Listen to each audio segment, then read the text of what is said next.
hiphopisreal.com. You already know what it is. We out here. We live with Tony Bro, and you already know, man. We just getting started. We here. Thank you for everybody for being on, and we about to get right into this interview, man.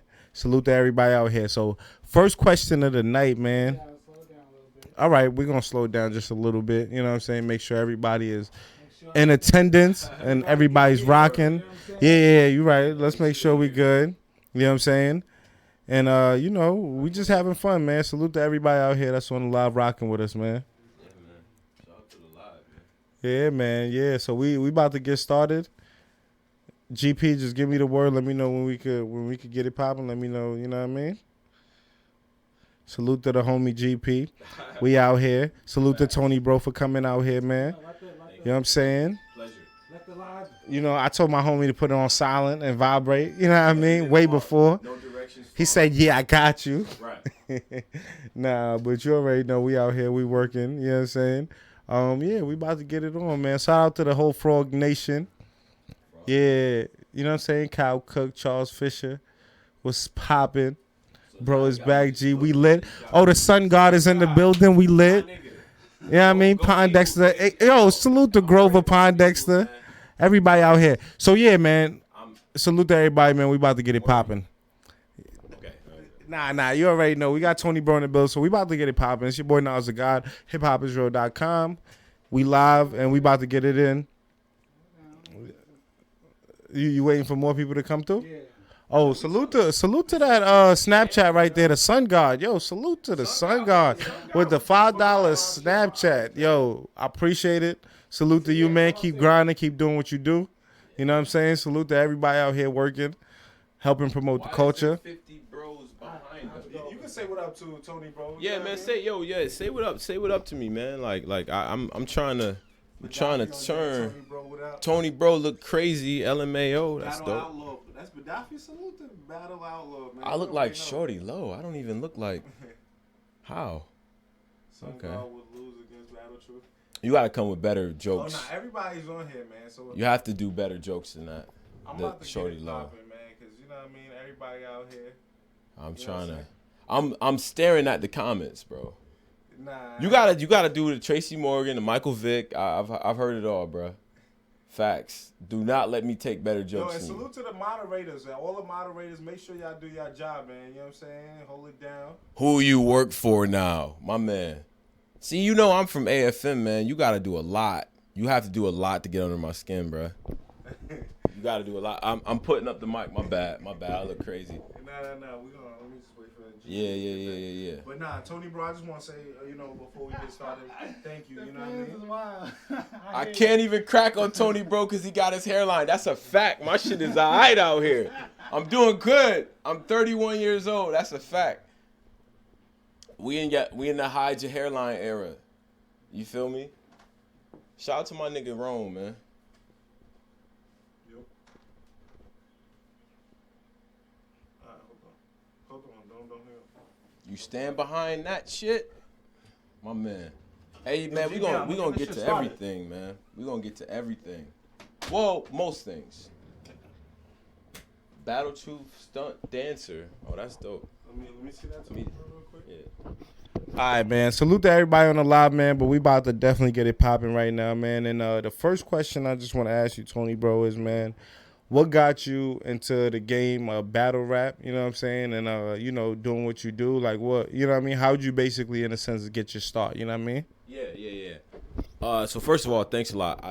I appreciate it. I appreciate being on the platform. Shout out to everybody out there that's messing with this right now. I'm humbled. You know what I mean? So. My start with battle rap was interesting. I think, it was really just, like, I started off with the Smack DVDs, you know what I mean? Like, I had a lot of that. I was a big fan of early, like, that 2001 hip-hop, you know what I mean? Like, it was real competitive. You got the mixtape era. You had the stuff with Clue and all that. And when you went back in the day, the CD era, for all my old niggas, like, well, my people that's born between 86, that 90, 92, you know what I mean? Like, so we used to go to the store, you know what I'm saying, after going to the barbershop, or it was always a dude out there that had mad DVDs. You would buy two things. You would buy the Clue You know what I'm saying? Like, or Street Wars or whatever might have been out at the time or whatever. And then you would also buy the Smack DVD. So at the end of it, it had the battles. And that's really how I got into it. You know what I mean? Mook and Lux, when I first saw that, it was like, wow, like that's it. You know what I mean? But even before that, I mean, they had the Blaze battles back in the day. RIP Idea, like people like that. You know what I mean? Like, so I was really into it. But always been a big fan of hip hop. Always been a big fan of competitive hip hop. You know what I mean? I always started like the cultures like part of it is competitive. You know what I mean? Like that's why we associate with it, because where we come from is competitive. Whether you're talking about for jobs, whether you're talking about just being the best at anything, people have pride in what they do. You know what I mean? So it was certain avenues that I had a lot of pride in what I did. You know what I mean? I wasn't no big time hooper, but I had the crazy hoop dreams at one point, and I was all right. But it was just like I needed to be the best in my neighborhood. You know what I mean? Like that type of thing. So that's really where the battle rap came from. And then when I got to college, it was like it just, I would go back home, I would get a haircut, and I would go get a DVD, and I would get a mixtape. So that's really how I got started with all that. Now, what kind of like got you into the actual game where you like, saying, I want to be an analyst. I want to start talking about how I feel about this battle rap shit. I want to start giving my opinion and letting people, get a different version of what this thing is all about. And like, you know what I mean? Well, what made you even really want to get out there and put yourself out there like that? Yeah, man. That's a good question. So I think part of it for me was really like I used to call up to Angry Fans Radio. You know what I mean? That was really when I noticed that it was an online community that was dedicated to talking about this stuff. Because I was watching everything, but I really didn't, start to even talk about it until I was joining the Facebook groups and seeing what was out there and all that. And I was real active at Angry Fans Radio. I don't know. I knew a lot about it, and I felt like the way that I talked about stuff maybe was a little bit different. The angles that I had, you know what I mean? But it was really just Angry Fans Radio. And that was when it was like, okay, cool. I'm on the show. He used to have people on the show. He still does it. But we all debating and stuff like that. And I was doing pretty well. I had stuff to say. I was articulate. It was like kind of a breath of fresh air, I think, for him and for me too. You know what I mean? I would go back. I would hear myself in them old shows. I got cooked a couple times, but it was just like still it was dope because you talking about something that you really invested in. So that's really what got me. I don't know. But as far as like now being an actual pundit, and I don't know, you had that moment where people start to take your opinion seriously, right? Like I dropped so this is what I did. I fucked up completely.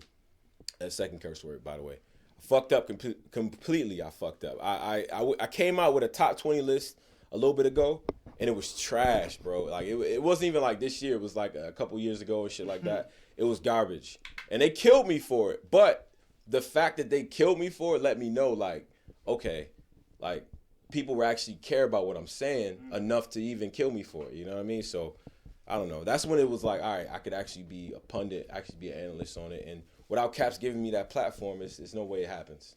So. Nah, real talk, man. Yeah.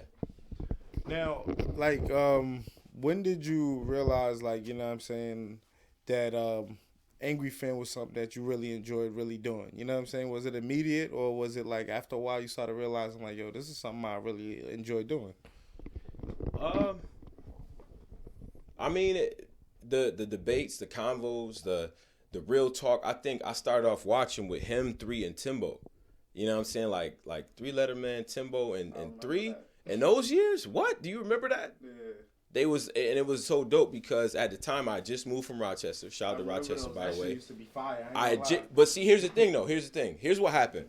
I had just moved to Rochester, and it was like it was on some shit to where I kind of felt like I was disconnected from my homeboys. I gave up gaming too. Like I didn't game at all. I'm fake thinking about getting back into it. I don't know where I'm gonna get the hours back from because the games are harder and like way crazier, way more in depth. I don't even know where I get the time back. But when I left Rochester, one thing I did, I left everything I had to my homeboy. So I gave him like all my system. I gave him like my controllers, everything. I had like 20 games and 2 systems or whatever. Like I had a bunch of stuff, you know what I mean? So I just gave it all to him. And I left, I came to Rochester, and I kind of felt like, you know what?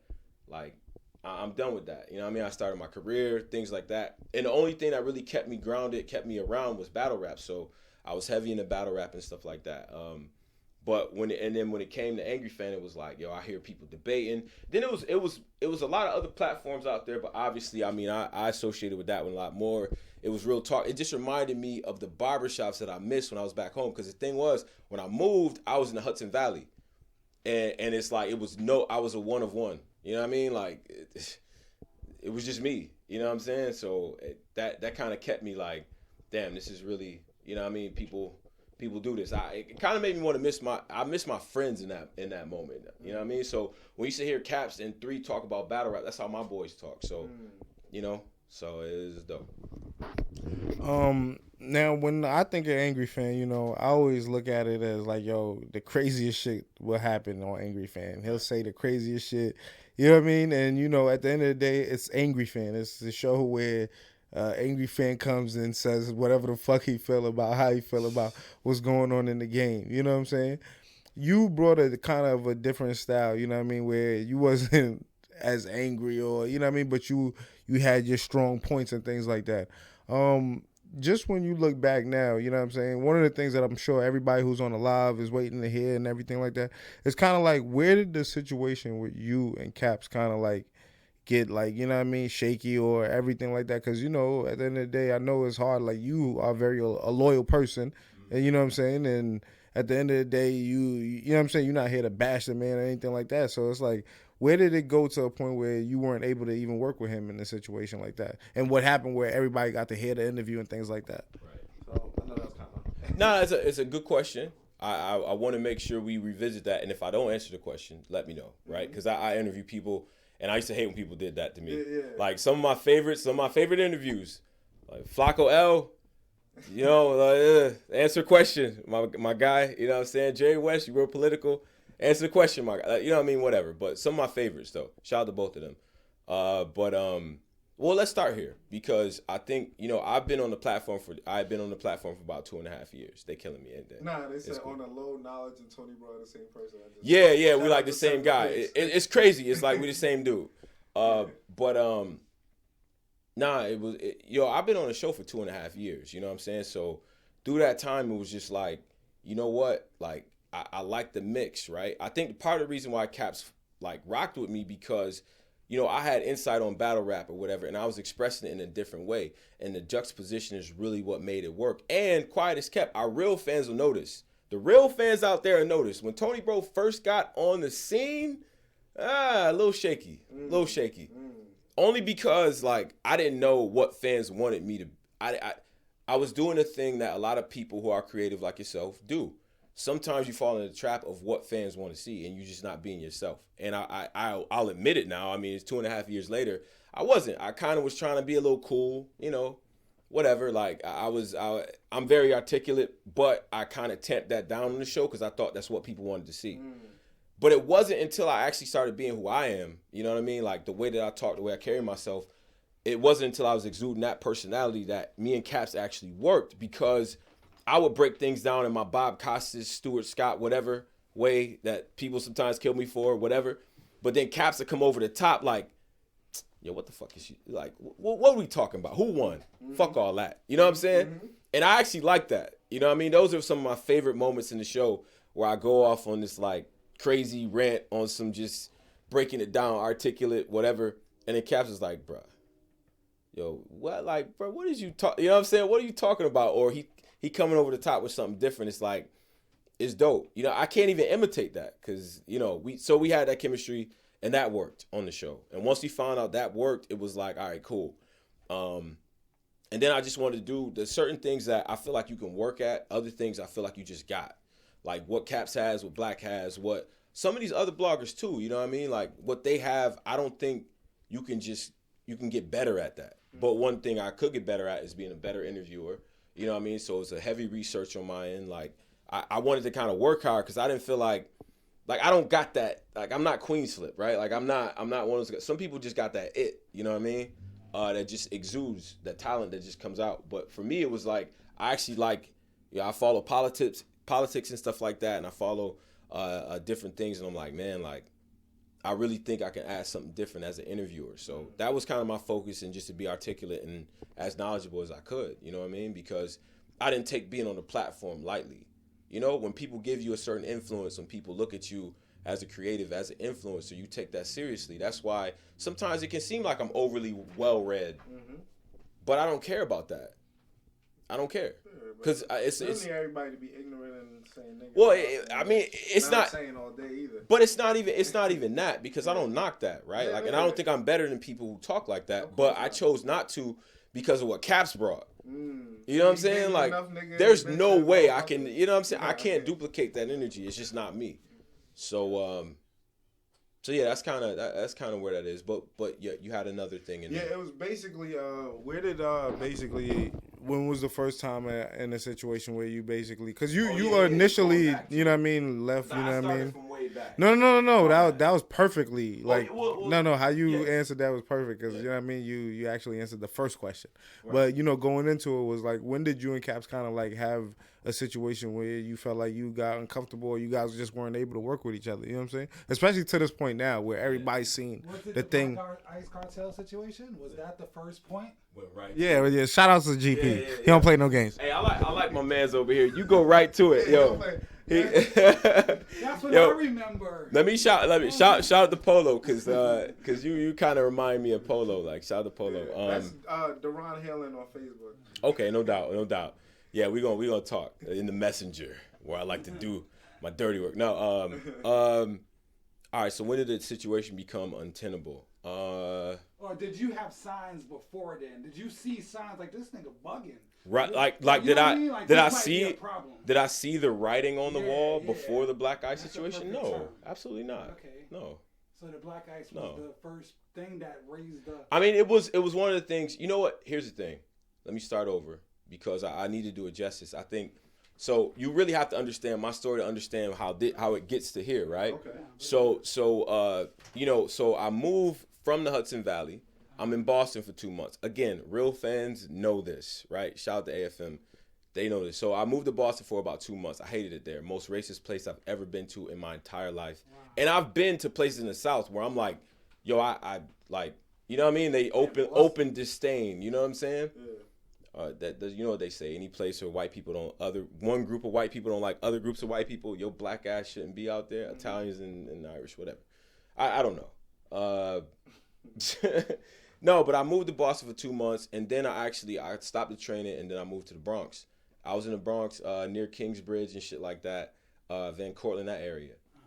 So I started to go to events. I would take the 1 train to the 8 train. I'm downtown, whatever. You know what I'm saying? Like, I was doing that. So I would go to the events. I started to go to We Go Hards. I started to go to a lot of URL events, like, and I got to a point, like, now I'm on like this crazy streak of just going and stuff, cause I started seeing you. We see each other everywhere, right?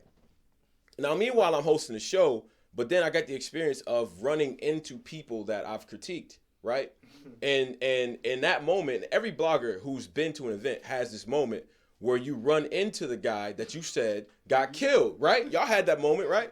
You run into someone where you like, you got killed, bruh. Like, and imagine being on Angry Fans Radio, the biggest radio show that everyone listens to, and you're like, oh, you Tony, bro. I wasn't up to par that day, huh? Like, you know what I'm saying? And even if, and I'll say this, 95% of my experiences have been cool and funny. And I thought you was a white boy, or I thought you was some light skin. I thought you was frail. Like, you know what I'm saying? That type of thing. But usually it's like, yo, bro, like, you said this about me and all that. Well, why'd you say that? And you got to be ready to defend that on the spot. You see what I'm saying? And then I had a couple moments where I'm like, I don't even remember that. And then this is the next question I asked.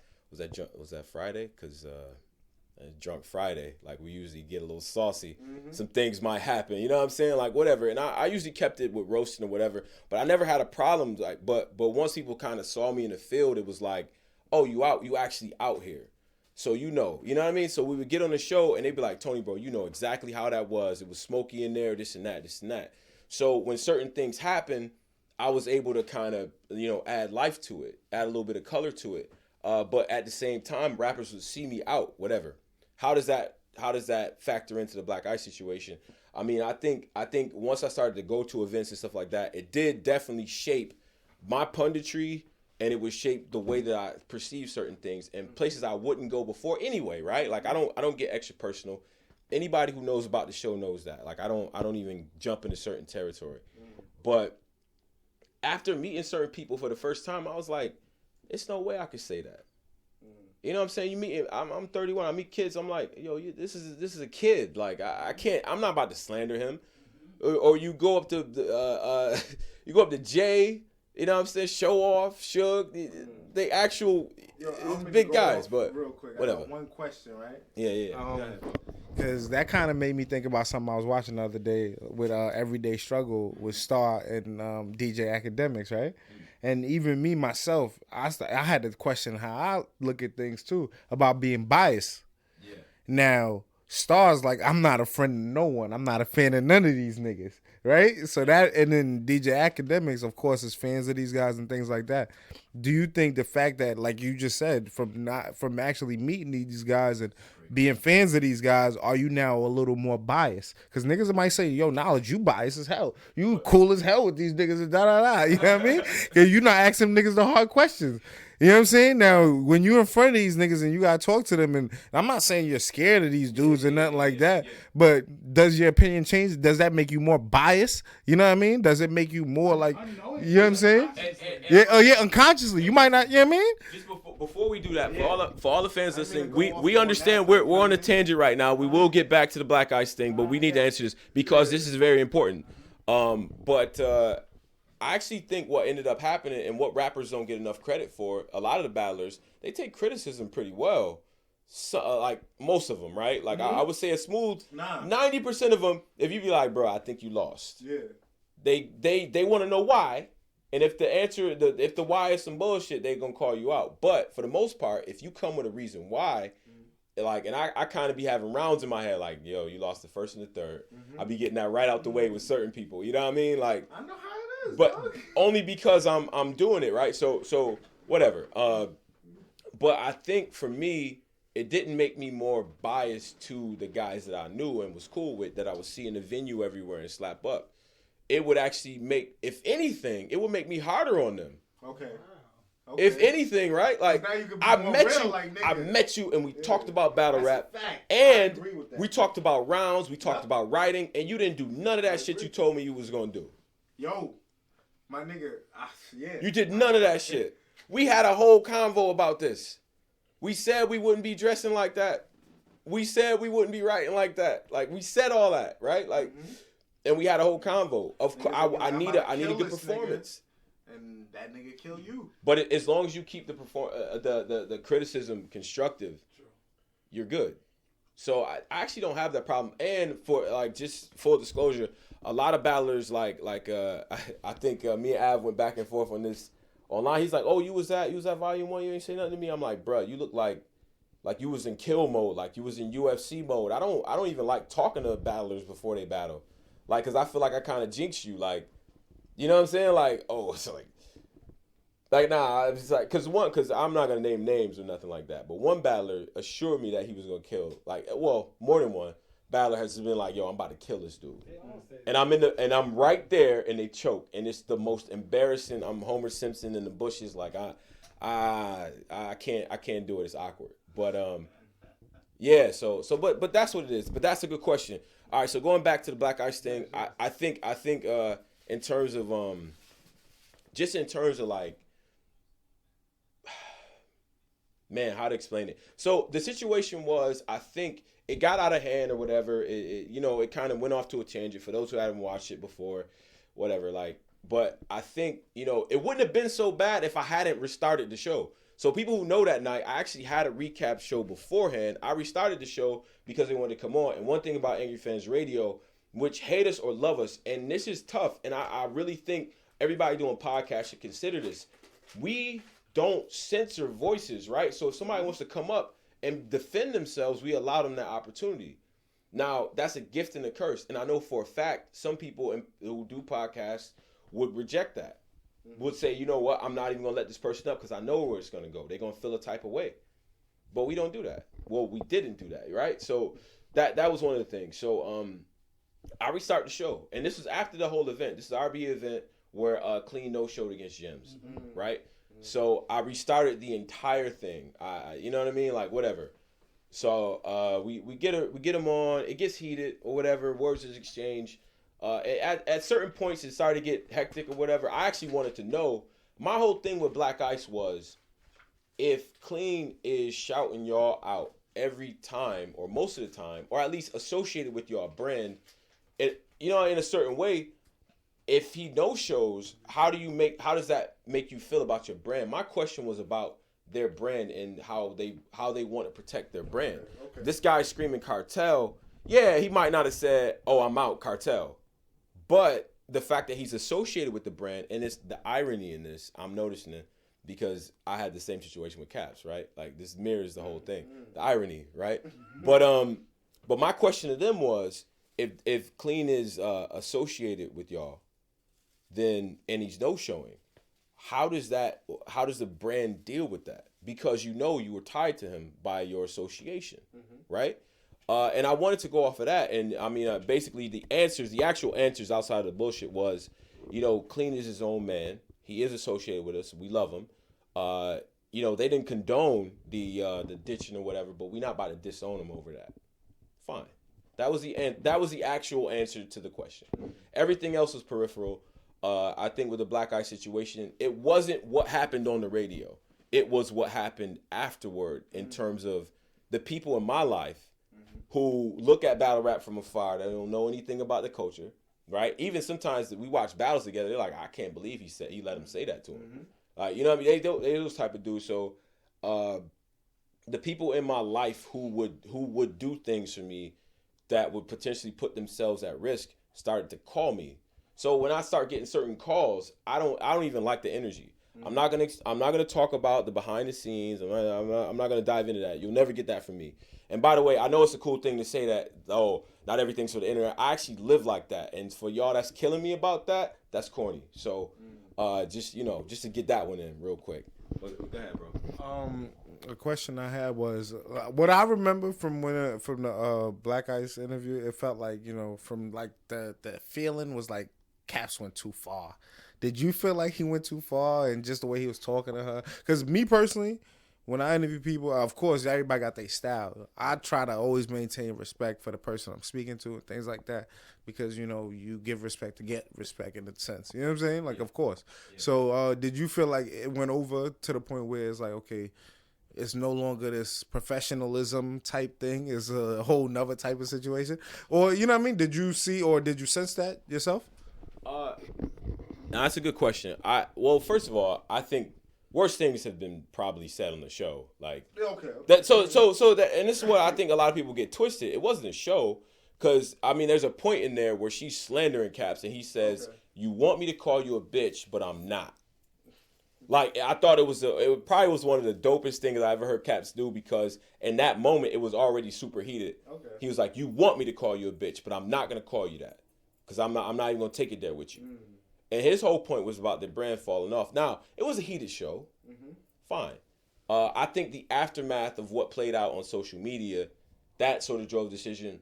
It was like, damn, this is a little bit too far. Because I don't, it's one thing for everybody else to be mad, but I feel like when you're a part of a platform and you have that position, you take those lumps and everybody doesn't move the same. But to me, I don't, after that interview, after what happened, which, shit, you can say what you want. That damn thing got 25,000 views. It's like people was like, damn, this was kind of lit, right? Like, so the same people that would be killing stuff like this be watching it. So it's like, whatever. I wouldn't have necessarily moved like that, but it wasn't even all of that. It was the way that it kind of made people around me react. You see what I'm saying? I didn't like that energy, and I kind of felt like, in some sense, it might have been a little bit much. But I just didn't like that energy. Okay. You know what I'm saying? Like that I didn't sign. It's a hobby.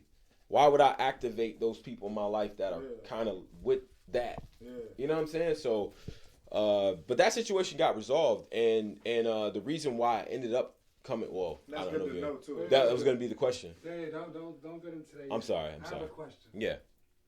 Yeah, that's dude. Was there a pre-existing issue between Black Ice and Angry Fan?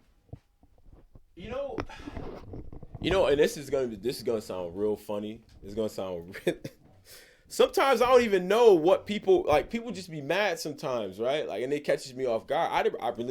I wasn't privy to any like crazy beef or nothing like that. I know John Doe and Caps had going back and forth, you know, before over the whole editing bit, right? Because when shout out to Tom Big, when he was doing his thing, I remember John Doe being mad at that. I think that was probably the first tier of animosity, right? And Doe was saying that people was biting off of him. I don't think anybody. I think Doe is the second best editor in battle rap, or third if you count Twiz. I don't. You know what I'm saying? Or whatever. You can make the case. He's one of the best editors out here. So for him to actually be mad at something like that, I found a little bit petty. But that aside, doesn't matter. Him and Caps got into it about that. So I knew it was a little bit of tension there. I didn't know there was, like, when we had the night of the show, I didn't actually think that there would be extra whatever, or if there was any issue. I don't actually think there was an issue per se. We hadn't really, I don't think people really killed him. The only thing that we were talking about, and it's the truth, it's something that I believe, and they can, and Black Ice or whoever can disagree with this, I think Black Ice is so good, they should already have their own branded battlers out of Black Ice. But they've never made the distinction that ARP makes between being a platform and being a league. So I think that they're a platform. They should actually say that, but I think they refer to themselves as a league. And when you do that, you have to have your own branded battlers. That to me is a distinction, right? So like We Go Hard is a league. There are people who are branded out of We Go Hard. Facts. You see what I'm saying? But the thing is, the Wisconsin and Midwest, there's crazy talent. We can get into that. But like Killer B, Showstopper, Hoodlum, Gage, like what? Meech, Heavy Half is about to kill it. Heavy Half versus Nice is about to be dope on RBE, by the way. We're gonna get into that. I'm sorry. But nah, no pre-existing whatever. Not that I was aware of to take it like that. But again, talk GP. All right. He get to the The fans is really fucking with you too. They all right, yo, I don't see the comments. Nah, they showing love. They showing It's all love. Yeah, A couple like, yo, Tony Bro about to sweat, or Tony Bro got the glasses on looking like. Oh no, yo, the lights is on me. Exactly. Like, and y'all want to see these tires? Y'all want to see like what? Like, but salute, the fans is rocking with you. They rock with you. It's one of our popular shows. Might need your own platform too. Word like that? Yeah.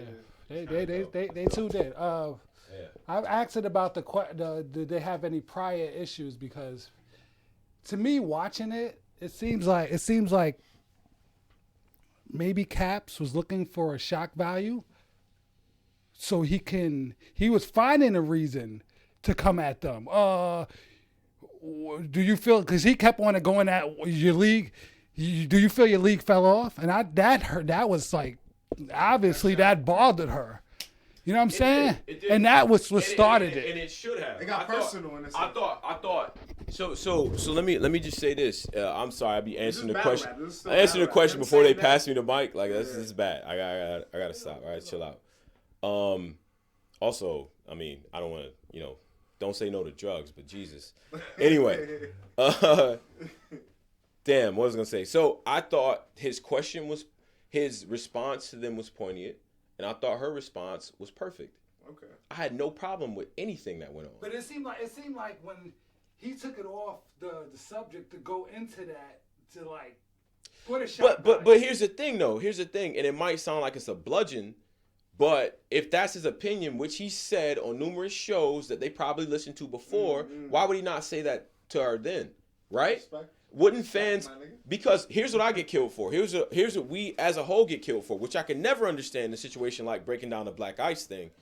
We get killed for not having the same energy, even though you can make an entire compilation going from Cortez to Hitman to Sirius Jones to Math to Mook to Surf to everybody that we've gotten into it with on a certain thing that we didn't agree with them on, right?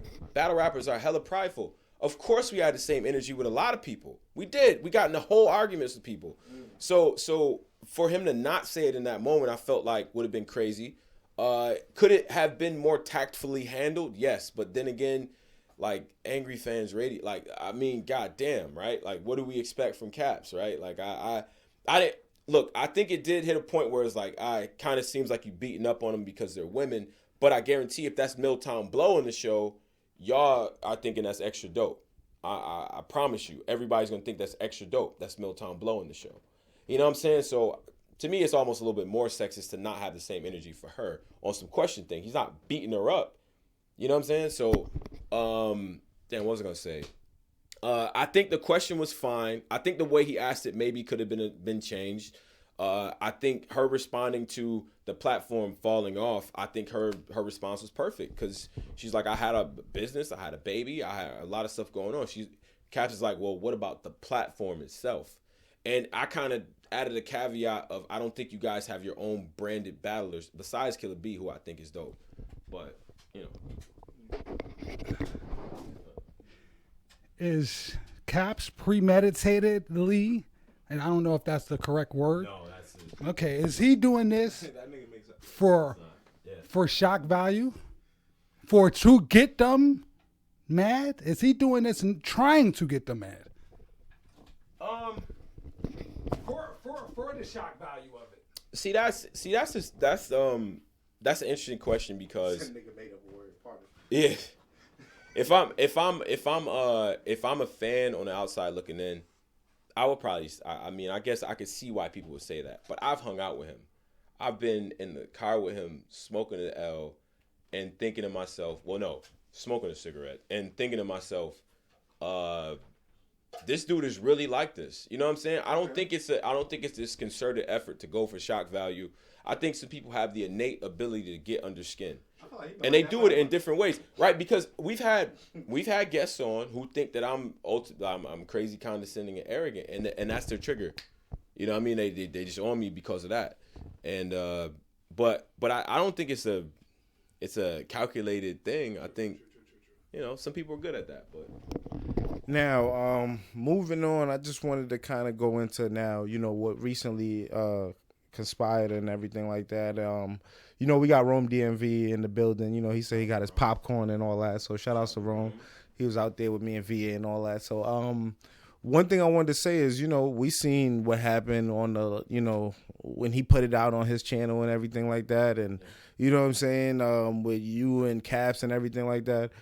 I seen, in a sense, just me watching, it felt like you was holding back. But you know what I'm saying? Maybe, I don't know if, your person, your relationship outside of battle rap and things like that, but online in front of everybody and just, the way he was kind of talking and things like that, did that really bother you? And was that really the last straw in a sense to you that really was like, yo, and then, adding on to the whole Rome DMV and him coming at you and all the extra things that came outside of that? Because, I know it's annoying or it's crazy when people actually are calling you out for some physical harm, or even if it's not real, it's like, yo, what's going on? Like, you know what I'm saying? We here working, we here trying to build, and now niggas talking about fighting. So, you know what I mean? What's your thoughts on just kind of that whole perspective? Okay. And I think it's important here to understand, like, the players involved, I know, right? Like, I see Rome all the time, me and him talk. Obviously me and Caps got a relationship. So, when it comes to that situation, keeping in mind the Black Ice thing, right? Once I come back, I decide, me and him decide. We have a talk. And you left after Black Ice? Yeah, I did. I was for all of a week though, which is like we got to go back to the Black Ice situation. Okay, he's not done with the Black Ice. It's Black Ice bars on deck. My bad. Finish it third, bro. Go ahead. Finish it third. Why did you leave Black Ice, and why did you ultimately come back? Yeah. All right. So the leave part is because I just didn't like the energy surrounding me of people who were upset about what had happened. You see what I'm saying? Who were willing to, do some things. You see what I'm saying? Yeah. They were willing to do some things. And I didn't even want that time. I'm like, over a hobby? Like, I got a whole career. Not even a job, a career. They called me before I got here because something happened. You know what I'm saying? Like I don't, so this is my hobby. Why would I try to activate that type of energy for my hobby? Like, that's not really why I got into it. Whatever. So me and Caps, it took a minute, and I'm not necessarily proud of the way that I handled it, because I stepped out of something I just said, and I thought because I needed to handle this thing a little bit differently, maybe that would be the way to do it. I did the note, I did the public whatever, and I thought it was articulate. I thought it wasn't really taking any shots at anything. I mean, and that's the thing when you speak out on social media like that. But the thing that I messed up with, I actually didn't call Caps right away. and that was a problem. I assumed some things and assumed he might have felt the way, so I was letting it breathe. But in reality, he wanted that call. He expected that call, and I did fuck up with that. And that's my third one right there. But I messed up with that. I'll be honest. I didn't really like the way I handled the situation. In the aftermath of that, once all the behind the scenes energy calmed down, then it's like, well, all right, what am I gonna do? You know what I mean? I made phone calls. I talked to certain people, and I kind of got perspective. You know what I mean? Like just like what anybody would do. And then ultimately I said, you know what? I could do this after talking to him. We're going to move different. We got to be more strategic. We got to move a certain way. You trying to grow this thing. Let's make up some plans or whatever.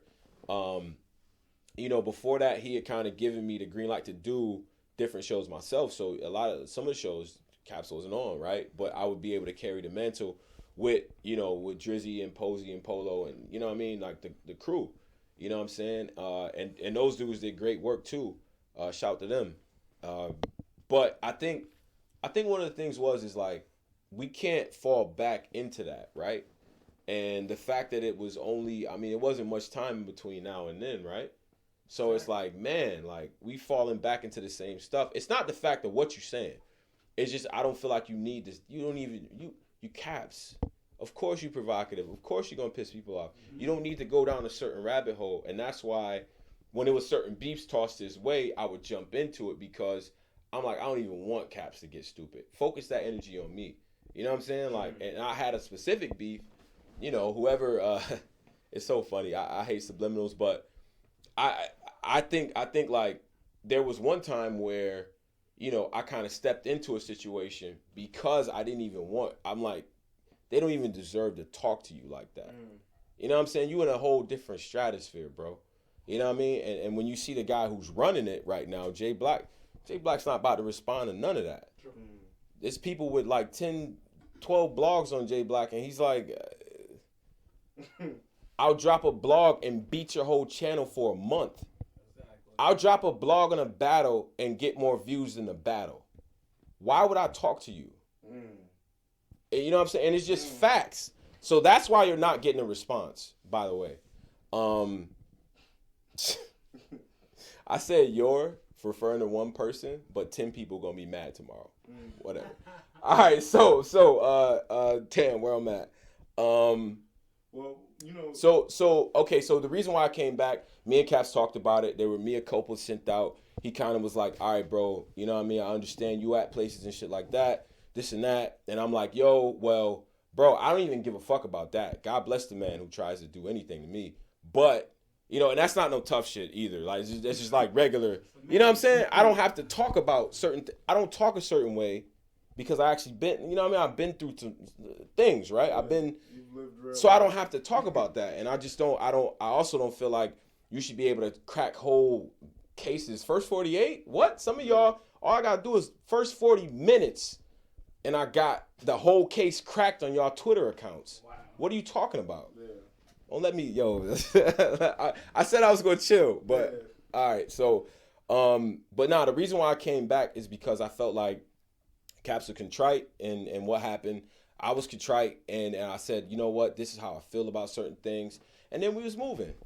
You know what I'm saying? I was ready to, let's put that on the back burner, man. Brothers fight every day. And if you think that was me and Caps' first time arguing, you are crazy. It's Caps we talking about. Yeah. Of course we had shows where you like, bro, now you know goddamn well. You know what I'm saying? Vice versa. Like, yo, I don't know. I think people get certain perceptions wrong. But the last one, you know what I'm saying? Just, rehashing the question again, the last show that everybody got to see, it got a little crazy. You know what I'm saying? Yeah. It definitely looked, crazy and people was looking like, yo, why Caps talking to you like that in a sense? Because it's like, yo, man, you know what I'm saying? Like, even though, you know what I mean, we know he get crazy online and then the whole Rome DMV, the whole, the grandmother situation. And I know a lot of things happen in between. And, God spoke, but, Caps, even then, this thing, you know what I'm saying? Even then, now, this guy, you know what I'm saying? I like him. Yeah. He is great. Yeah. This guy, I wish y'all could see this dude's face. Yeah, salute. So, you know what I mean? now, you know what I mean? If you could just kind of like speak on all the things that's been going on, you know what I mean? Let me get your opinions on that. You already know. All right, so let's start hear. with that show. I mean, that show was a pretty damn good show. And Rome put it out. Yeah. Okay. Well, we'll talk about that. Crazy. We can talk about that. Now, recently we had made a move over, and we had gone on another platform in order to do, you know, just to kick the tires on a couple things. Now, we weren't really gonna settle with that platform, I thought, or maybe there was some room for us to move. But we figured it was a good platform. It got us exposed to a different audience. It was a different medium for us, but it immediately out the gate, you noticed the damn difference. You know what I mean? Anyway, doesn't matter. We had a good show. Everything was cool. But I'll walk you through, you know, let's see. With the show, with the situation, I kind of felt like, you know, there were things said before Rome even got on that I was like, man. You know what I'm saying? Like it was like, wow. About him being drunk and things like that. I know, like I know there is respect for me, but I think in that moment it might have been maybe it's feelings, maybe it's like, you know, I don't know. I can't really call it, but I can only take a man at his word. I know for a lot of people, when you get drunk, your certain thoughts, certain opinions you have might come out. True. You know what I'm saying? So there were a couple things in that blog that I think were super important, or in that podcast that were important. I felt like he kind of rehashed the black guy situation. Or if you leave, I'm gonna eat you. I mean, like just stuff like that, right? Like it was little like oh shit. And I think for me that whole conversation went left. But there was a part in there, and it kind of starts well before Rome even gets on, of yo, this is my shit. This is, you know, whatever. Which is cool because it's Angry Fans Radio. It's just cap shit. But in that moment, to respond to me like that, I kind of felt like, well, you know, I put in a lot of work in this platform. You know what I'm saying? I did a lot of things for this thing right here. You know what I mean? Like I shit, man, I'm in the field after you said some of this crazy shit. Shaky. Meeting people you out there, my nigga. Okay, but and now I'm not saying this on no scared shit because I see the comments coming. I don't. I see the comments, bro. Yeah, I see the comments. Oh, Tony Bro was shook. No, it wasn't that. Because usually what would happen is we'd have a 20-minute conversation about why they don't, I don't respect this and that, whatever. Now, I'll get to the whole situation that kind of Rome highlighted because it is important. But no, I think in that moment it was like, now everybody heard that following that sentence and was like, damn, Tony Bro getting sunned. Now, but after he said that first part, I was like, oh, I'm done. I'm finished. You think that happened when we went on? Like, no, I was already done at that moment. So those last 25 minutes you hear is icing on the cake. For some of that, I actually didn't have my headphones on. Yeah, because I'm like, and you're like, yo, he didn't even say that. There are parts where he's talking and you hear me say, okay, but I don't have the headphones on. I put them back on when him and Rome start going crazy. It seemed like you was trying to wrap up the show. I was. And that's why that last 30 minutes originally, for people who, are fans of us and people who listen to our play, it's not in there. So it's not. You was done before the morning? I was already done. I was already finished. Yeah. Because it's just like, it was a couple things. It was the rehashing thing. It was the sort of just discrediting thing, right? You're doing it unconsciously, but I don't think it was directed at me in a way to say, yo, you ain't shit. But it was like, this is Angry Fans Radio. This is what the fuck we do up here. But we had a conversation about setting goals and moving out of that space. We even had conversations about limiting the amount of curses when YouTube was on their funny business. You see what I'm saying? Like, we had these conversations about moving forward. You know what I mean? So in the name of progress, I kind of felt like that was a giant step back. Anyone who knows, I was just at the Delaware Combine where I saw you. I ran into people there that I'm like, okay, might have had the icier relationship with Caps, and I talked to him straight up, and it was like, okay, cool. So, and if I inform you about something like that, I kind of feel like, man, like, I'm in the field. It's like, I'm not shook or nothing, but you making it a little bit harder. And I wouldn't be, And honestly, everybody who listening right now, if my name wasn't good, it would have already happened. And we can get to that too, because a lot of what Rome said in that blog was true. I've heard that from rappers, bro. The man, listen, I fuck with you, but the Wolves is feeling the way about your boy.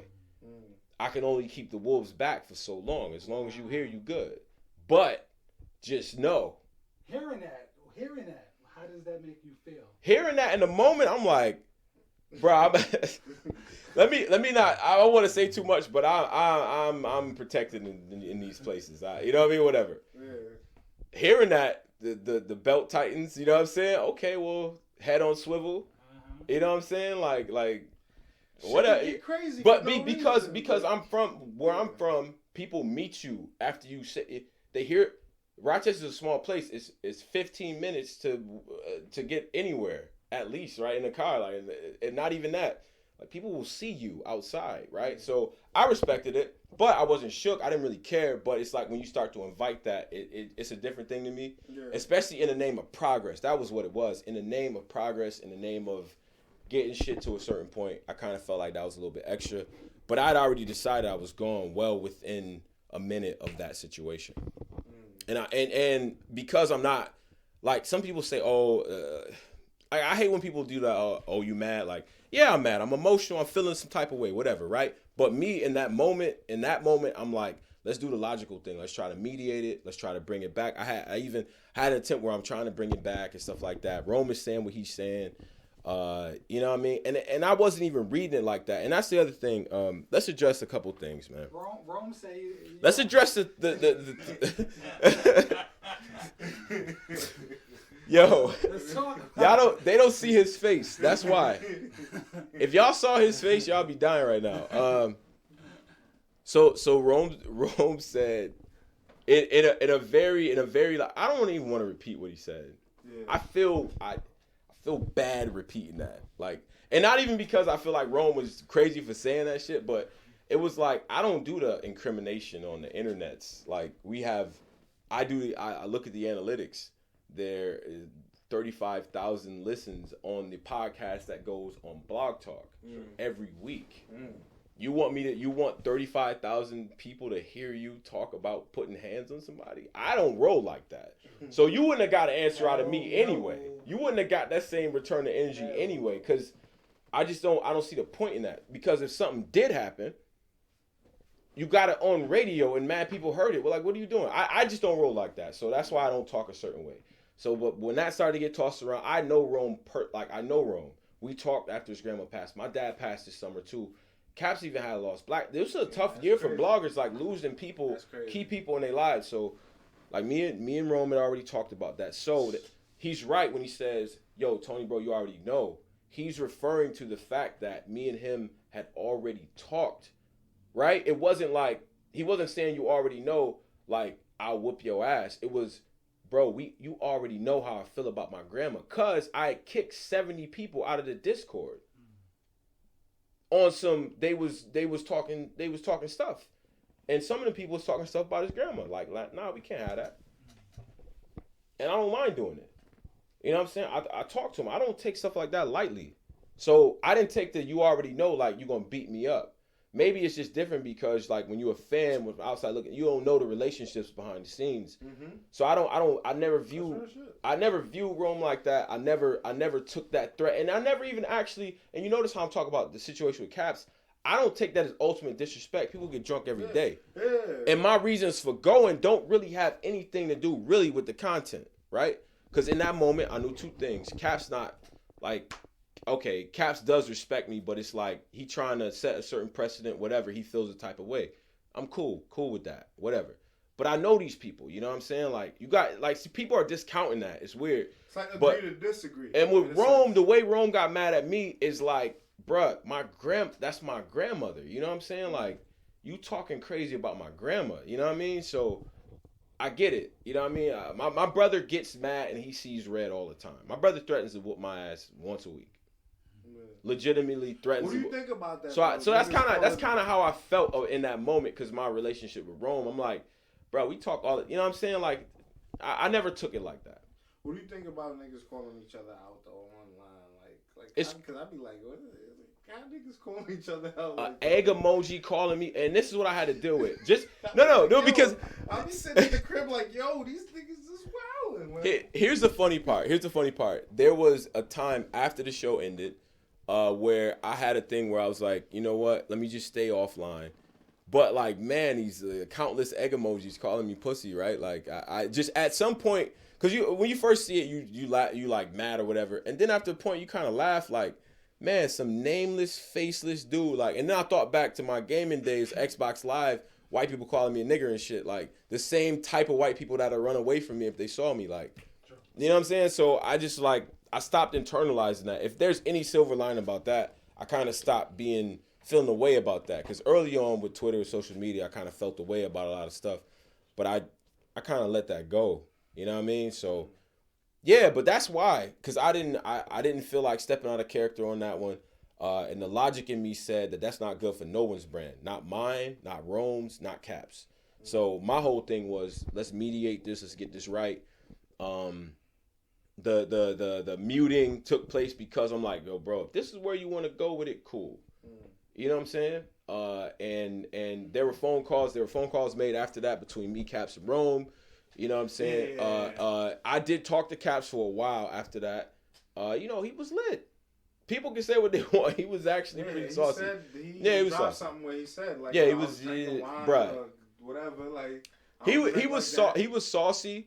But for me personally, the way I interpreted twofold, like, okay, you saucy, but at the same time, saucy, nigga. Yeah, you know what you talking some of the saucy, stuff you saying nigga. is like I'm reading it a certain way, but at the same time, when I called him back, that's when I really was like, okay, he's really saucy. But it's like, bro, do you know what just happened? We don't, you know what I'm saying? So I'm gonna go into the details of what me and him talked about on that. I was upset in a way that I wasn't upset on air because I wanted to keep it a certain way. I don't like exposing that energy to the public because if I would have turned up in a way that in my head would have told me to turn up, now I'm inviting a certain energy. I feel you. You know what I'm saying? It would have been comments in the joint like, oh, Tony Bro turned up on Rome, like he bought that, like, you know, whatever. Or I still think he's sweet, whatever, right? Like people try to get under your skin either way. So why even let that energy out there? You know what I mean? So I was thinking logical in that moment. You know what I mean? Trying to squash everything. After me and Caps talked, I talked to Rome. Rome did apologize to me, and he did put that in his blog, by the way. Y'all still killing me like, yo, Rome got you shook. Like, no. Me and Rome talked for a while. You know, he apologized to me for what he did. I apologized to him for the fact that was even brought up in that manner. I didn't know we was going there. The whole thing was we was talking about the fact that New Jersey Torque battled somebody that's homosexual. How do people feel about it? I genuinely want to know how people feel about that. You know what I mean? So, yeah. But you was gonna have Roman talk about that, but it went left. So I apologized to him on that. He apologized to me for the threats, and you know, and that's why it's cool. You don't see any animosity from me and Rome. You know what I mean? It's not that. So, all right. So the next day, you know what I mean? I kind of went a little bit without talking to Caps and shit like that, but we ended up talking and everything, and you know, he's like, hey, you know, what's going on or whatever. And he kind of figured that it was over for me. Like, you could hear it in certain people's voices and all that, right?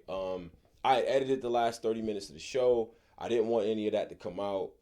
Me and Rome talked about that. And I'm like, bro, like, I know you tight, but at the end of the day, I can't, you know what I'm saying? Because I know a lot of people, see, this is the thing about Discord too. People take, like, you can take people off of Discord.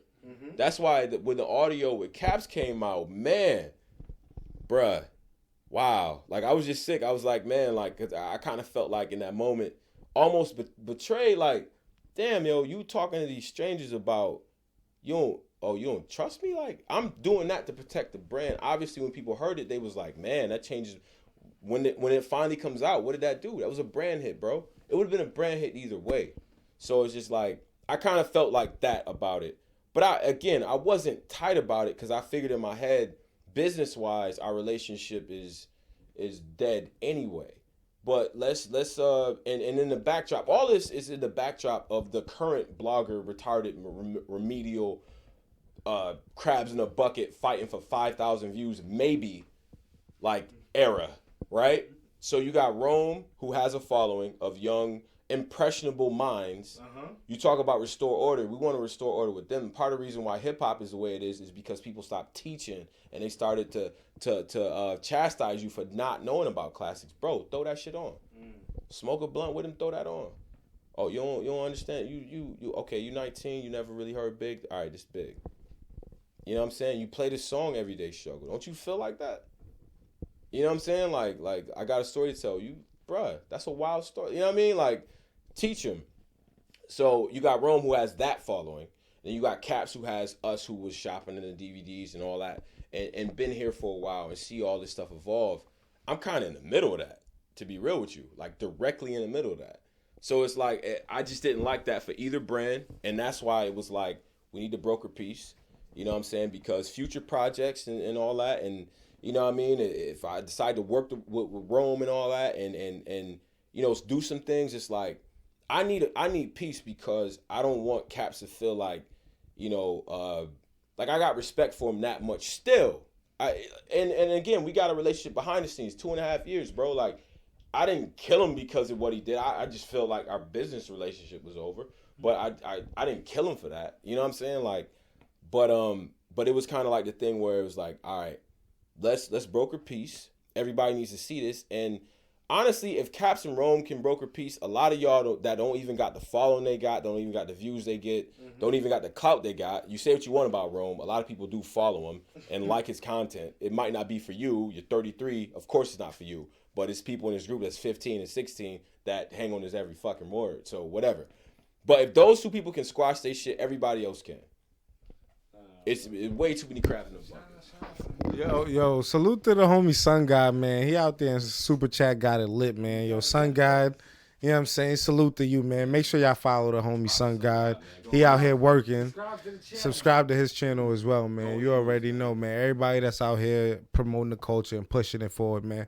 Tony, bro, you know, you definitely, you know, I like the way you breaking it down and you really giving us the full story on everything right now, man. Just now, like, I want to kind of go down, you know, you started kind of with Rome DMV and everything, but I want to get your opinion on, you know, just this blogging thing. Cause you know, last year, 2017, the bloggers came through and yeah. Nah. I take it. I'm still a nigga though. Shout out Nah, but we're not like Goods. Goods to stay with this much liquor. Yo, nah. I remember we gave Goods. Yeah, you know, right. Back in the day, shit. You know what I'm saying? Niggas was extra broke. Shout out to Goods for holding us down. You know, like when you actually look at all the bloggers and the impact they made in 2017, and I mean, salute the bloggers since the day they've been making impact in battle rap. Because I came in this shit watching niggas and learning from Caps and, you know what I'm saying, everybody, Jay Black, and just watching they shit to learn how to even ask questions and where to get shit from. But like, just right now, you seen the impact that all the new bloggers are making and things like that. I want to kind of go run down the list of just some bloggers that's out there.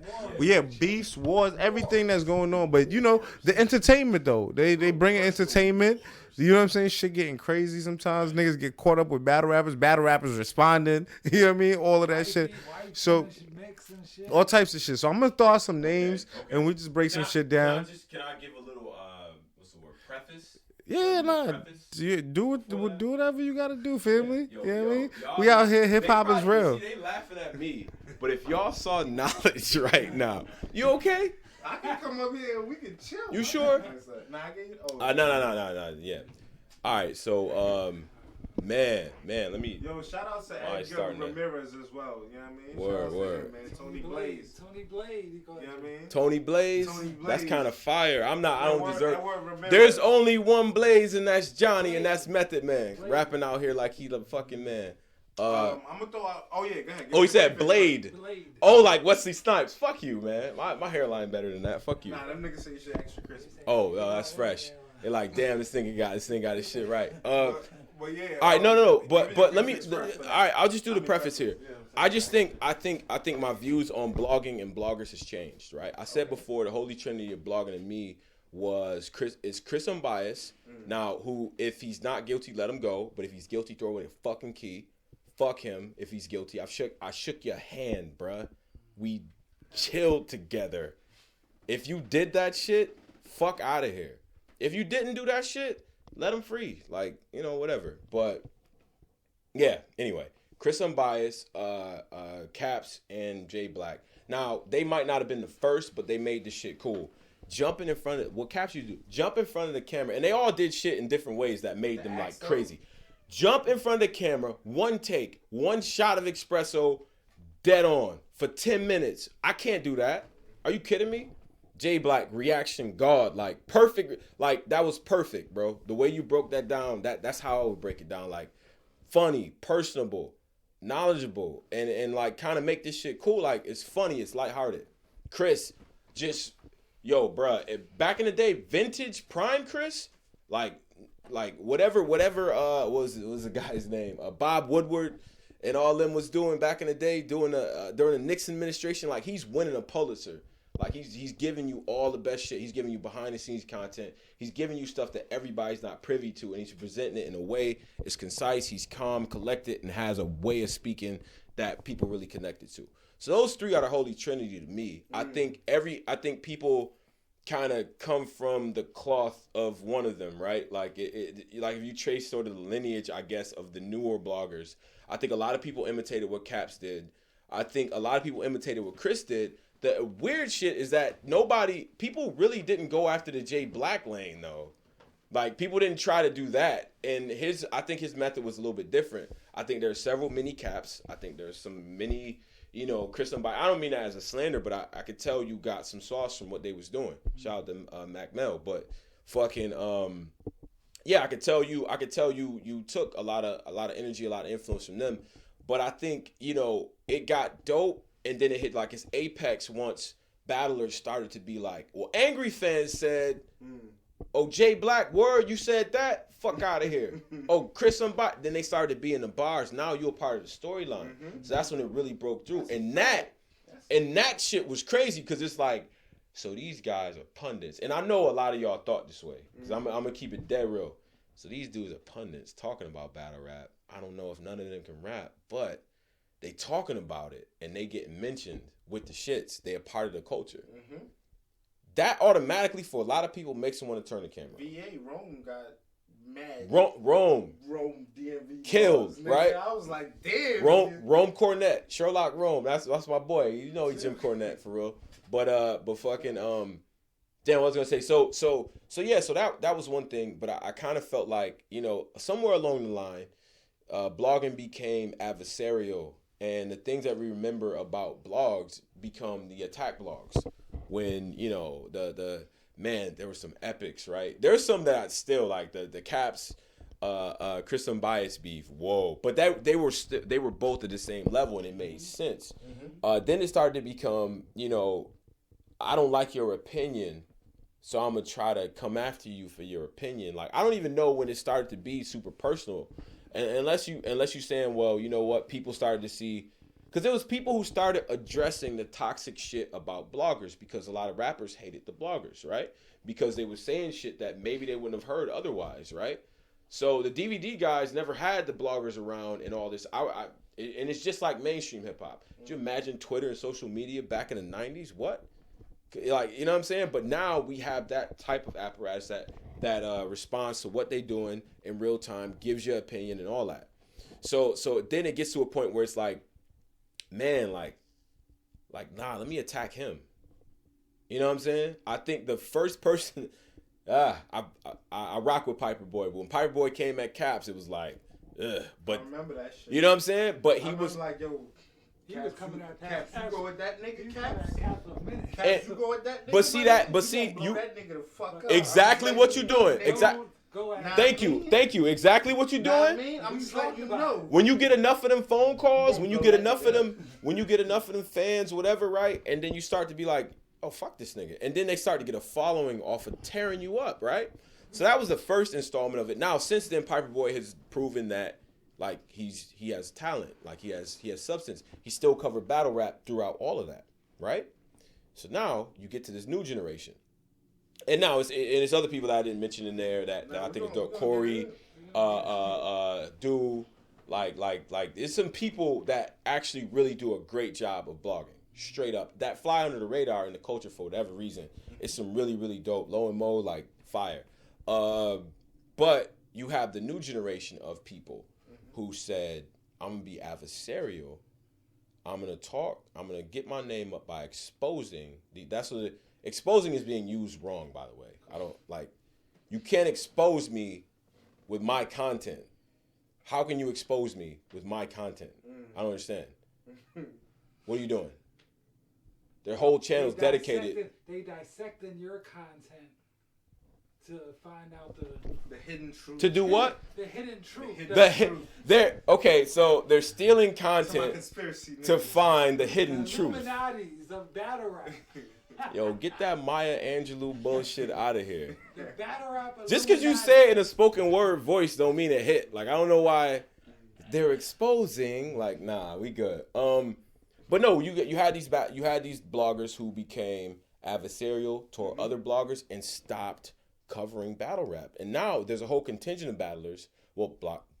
bloggers who are dedicated in tearing other bloggers down. And they have more content on other bloggers than battle rap. That to me is, it's not a problem in itself. Intrinsically, it's not a problem. Not a problem. Here's the problem, is when the fan bases don't let them know, I am only here for entertainment, bro. Sure. I don't give a damn about what you talk about battle rap. I don't care. I go to other sources for that. I'm here for you to hear your warped spin on the battle, to hear you, you know what I mean? Maybe, but to hear you go in on certain subjects. And that's fine. There's a lane for that. But fans, at least let these dudes know that y'all laughing at them. Because now they start to assume that they have influence, right? Nobody's going to reference your outcome to a battle. And then here's the other part. Now, I did the whole, J Black, Caps, and all them Holy Trinity. Then there's a second tier of people. Top tier fire. But then you had other people in that. So I think they're the top tier. But then you have that second tier of people who are just fire. Like, what 15 Minutes of Fame was on Uncle Rod, Heavy Bags in his heyday.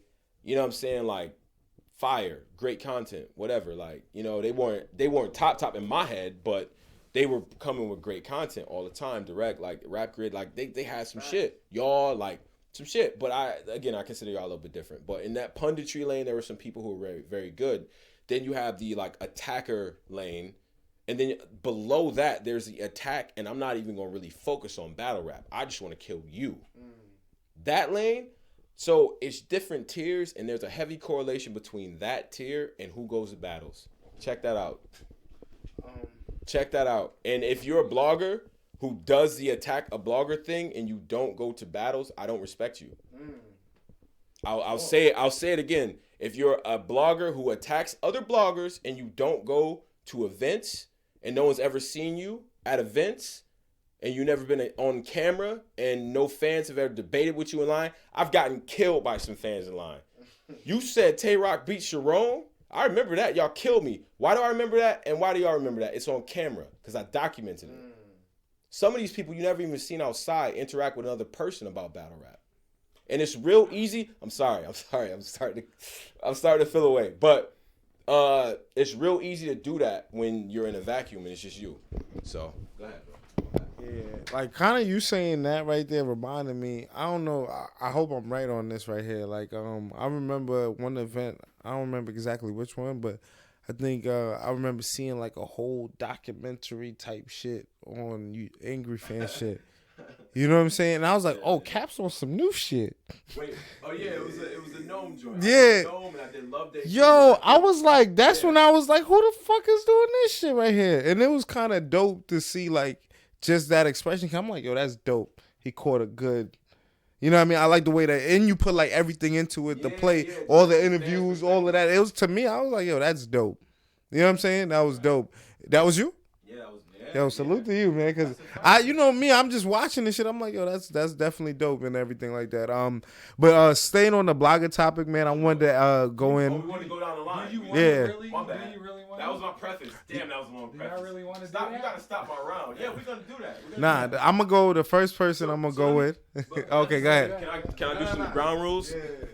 Some people, I don't feel like I deserve a, Some people I don't feel like cover battle rap just that say much. pass. Okay, all right, bet. I don't. This is, you could be like pass. All right, Sure. next nigga. Sure. You know what I'm saying? But you know what I mean? Yeah.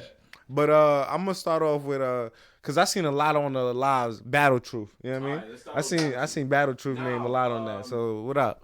Sure. Is that So- the truth? Again, if y'all saw the faces that they're making, why they asking these questions? I see why people come here and yeah, Turn up. I get it. He got the low eye, he got the big smile. All right, bruh. All right, so Battle Truth. I actually think that Battle Truth is wasting his time. His time, not our time. His time. I think he would be better at pop culture. I think some of his best work is not on battle rap at all. And I think the interest in battle rap is perhaps because it's a lane that probably no one is touching and whatever. I don't think he actually is interested in battle rap like that. No, I can't say that. I'm gonna say I think his time would be better spent elsewhere. The first time that I saw Battle Truth, I thought it was an act.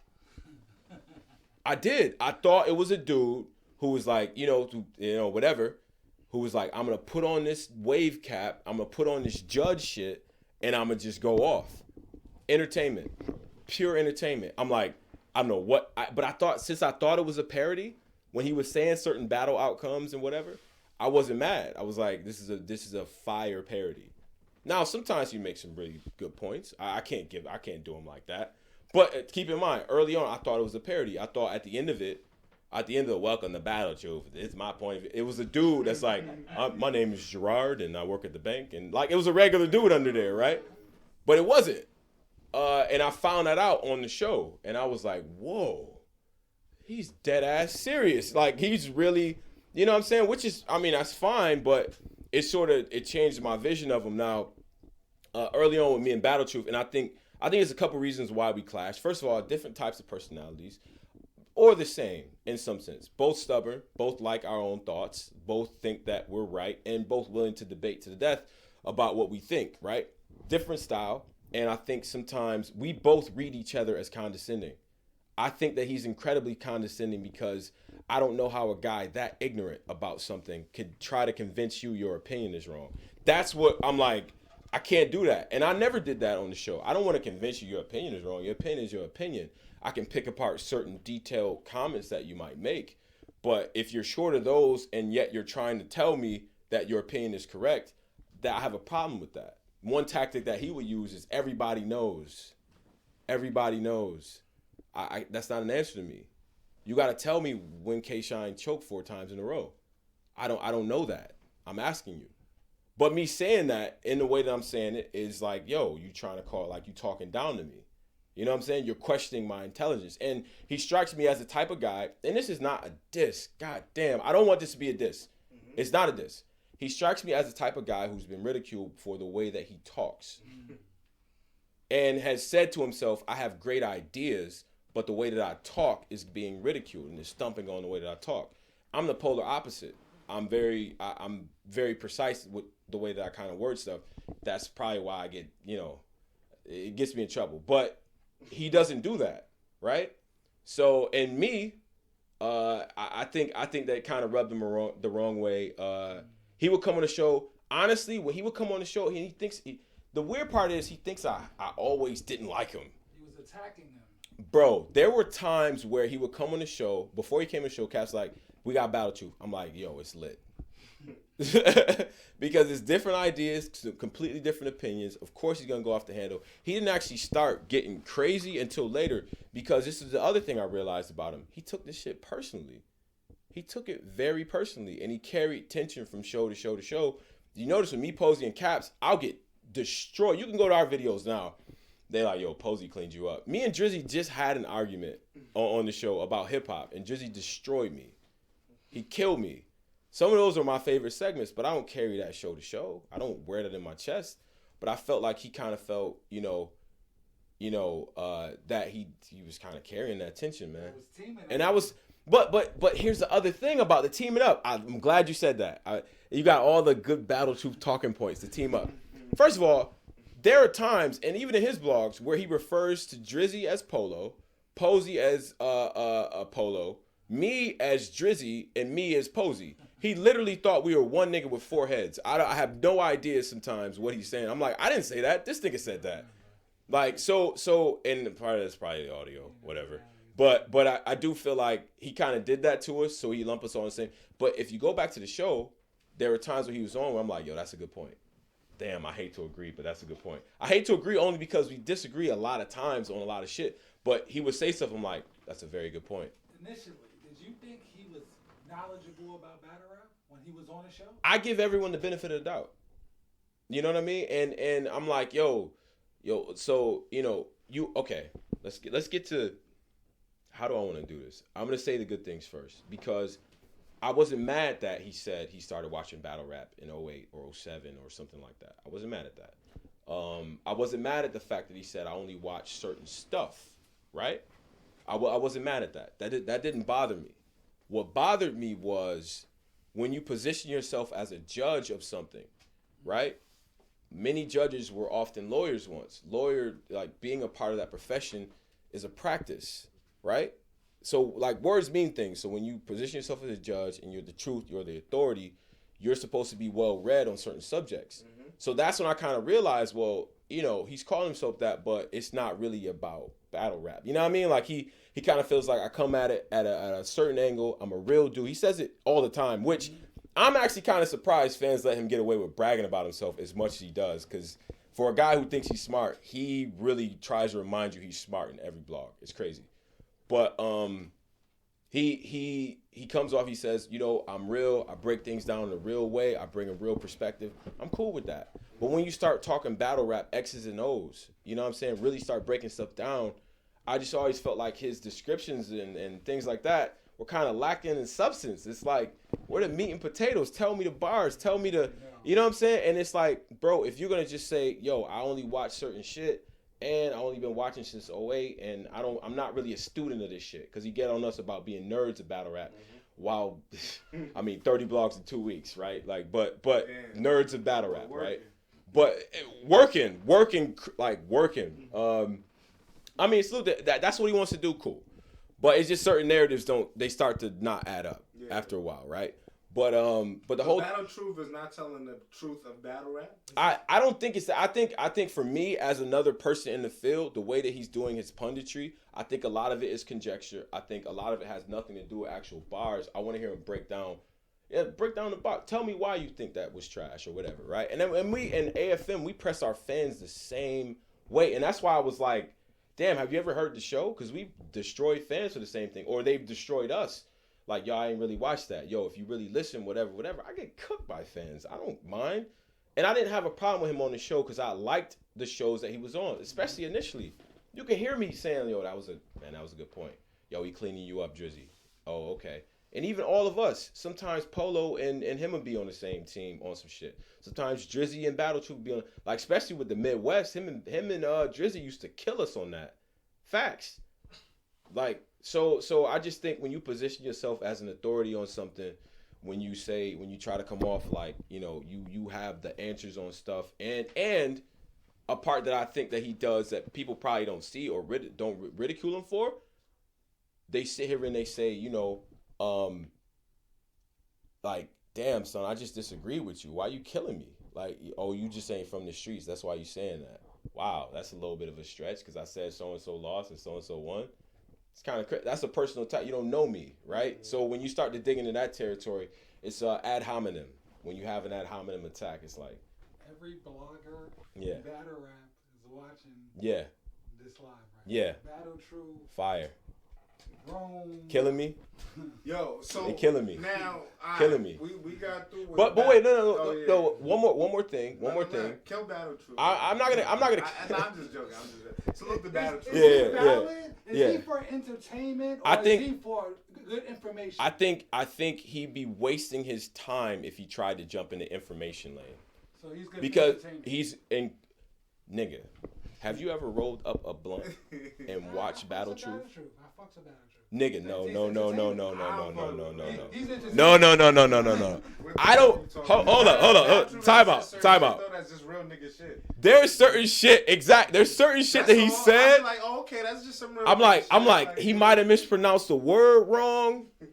You know what I'm saying? The sentence might be grammatically fucked up, but he done said some real shit. This is the problem. Facts. I have about I just don't like him in battle rap. I don't like him talking about battle rap because I don't think he's knowledgeable about battle rap. And I think he's wasting his goddamn time talking about battle rap. I would love to hear him on some of these pop culture. Battle Truth talking about some of these pop culture issues. Yeah, he could.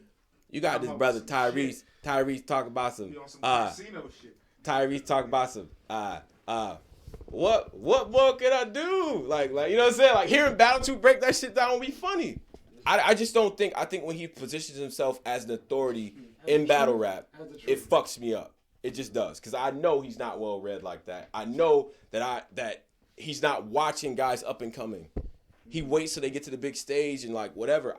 To me, that you can't be a judge with that. You can't adjudicate. Judges study new cases all the time. If we're going off the judge angle, let's really break it down, right? Judges study all the time. You don't study battle rap. You're here for a different thing, and I respect it, but just don't say you're an authority. In a way. I think the battle rap thing is to provide credibility in a lane that has high standards for analysis and depth and people talking that shit a certain way. They have rabid fans. He doesn't have to do that.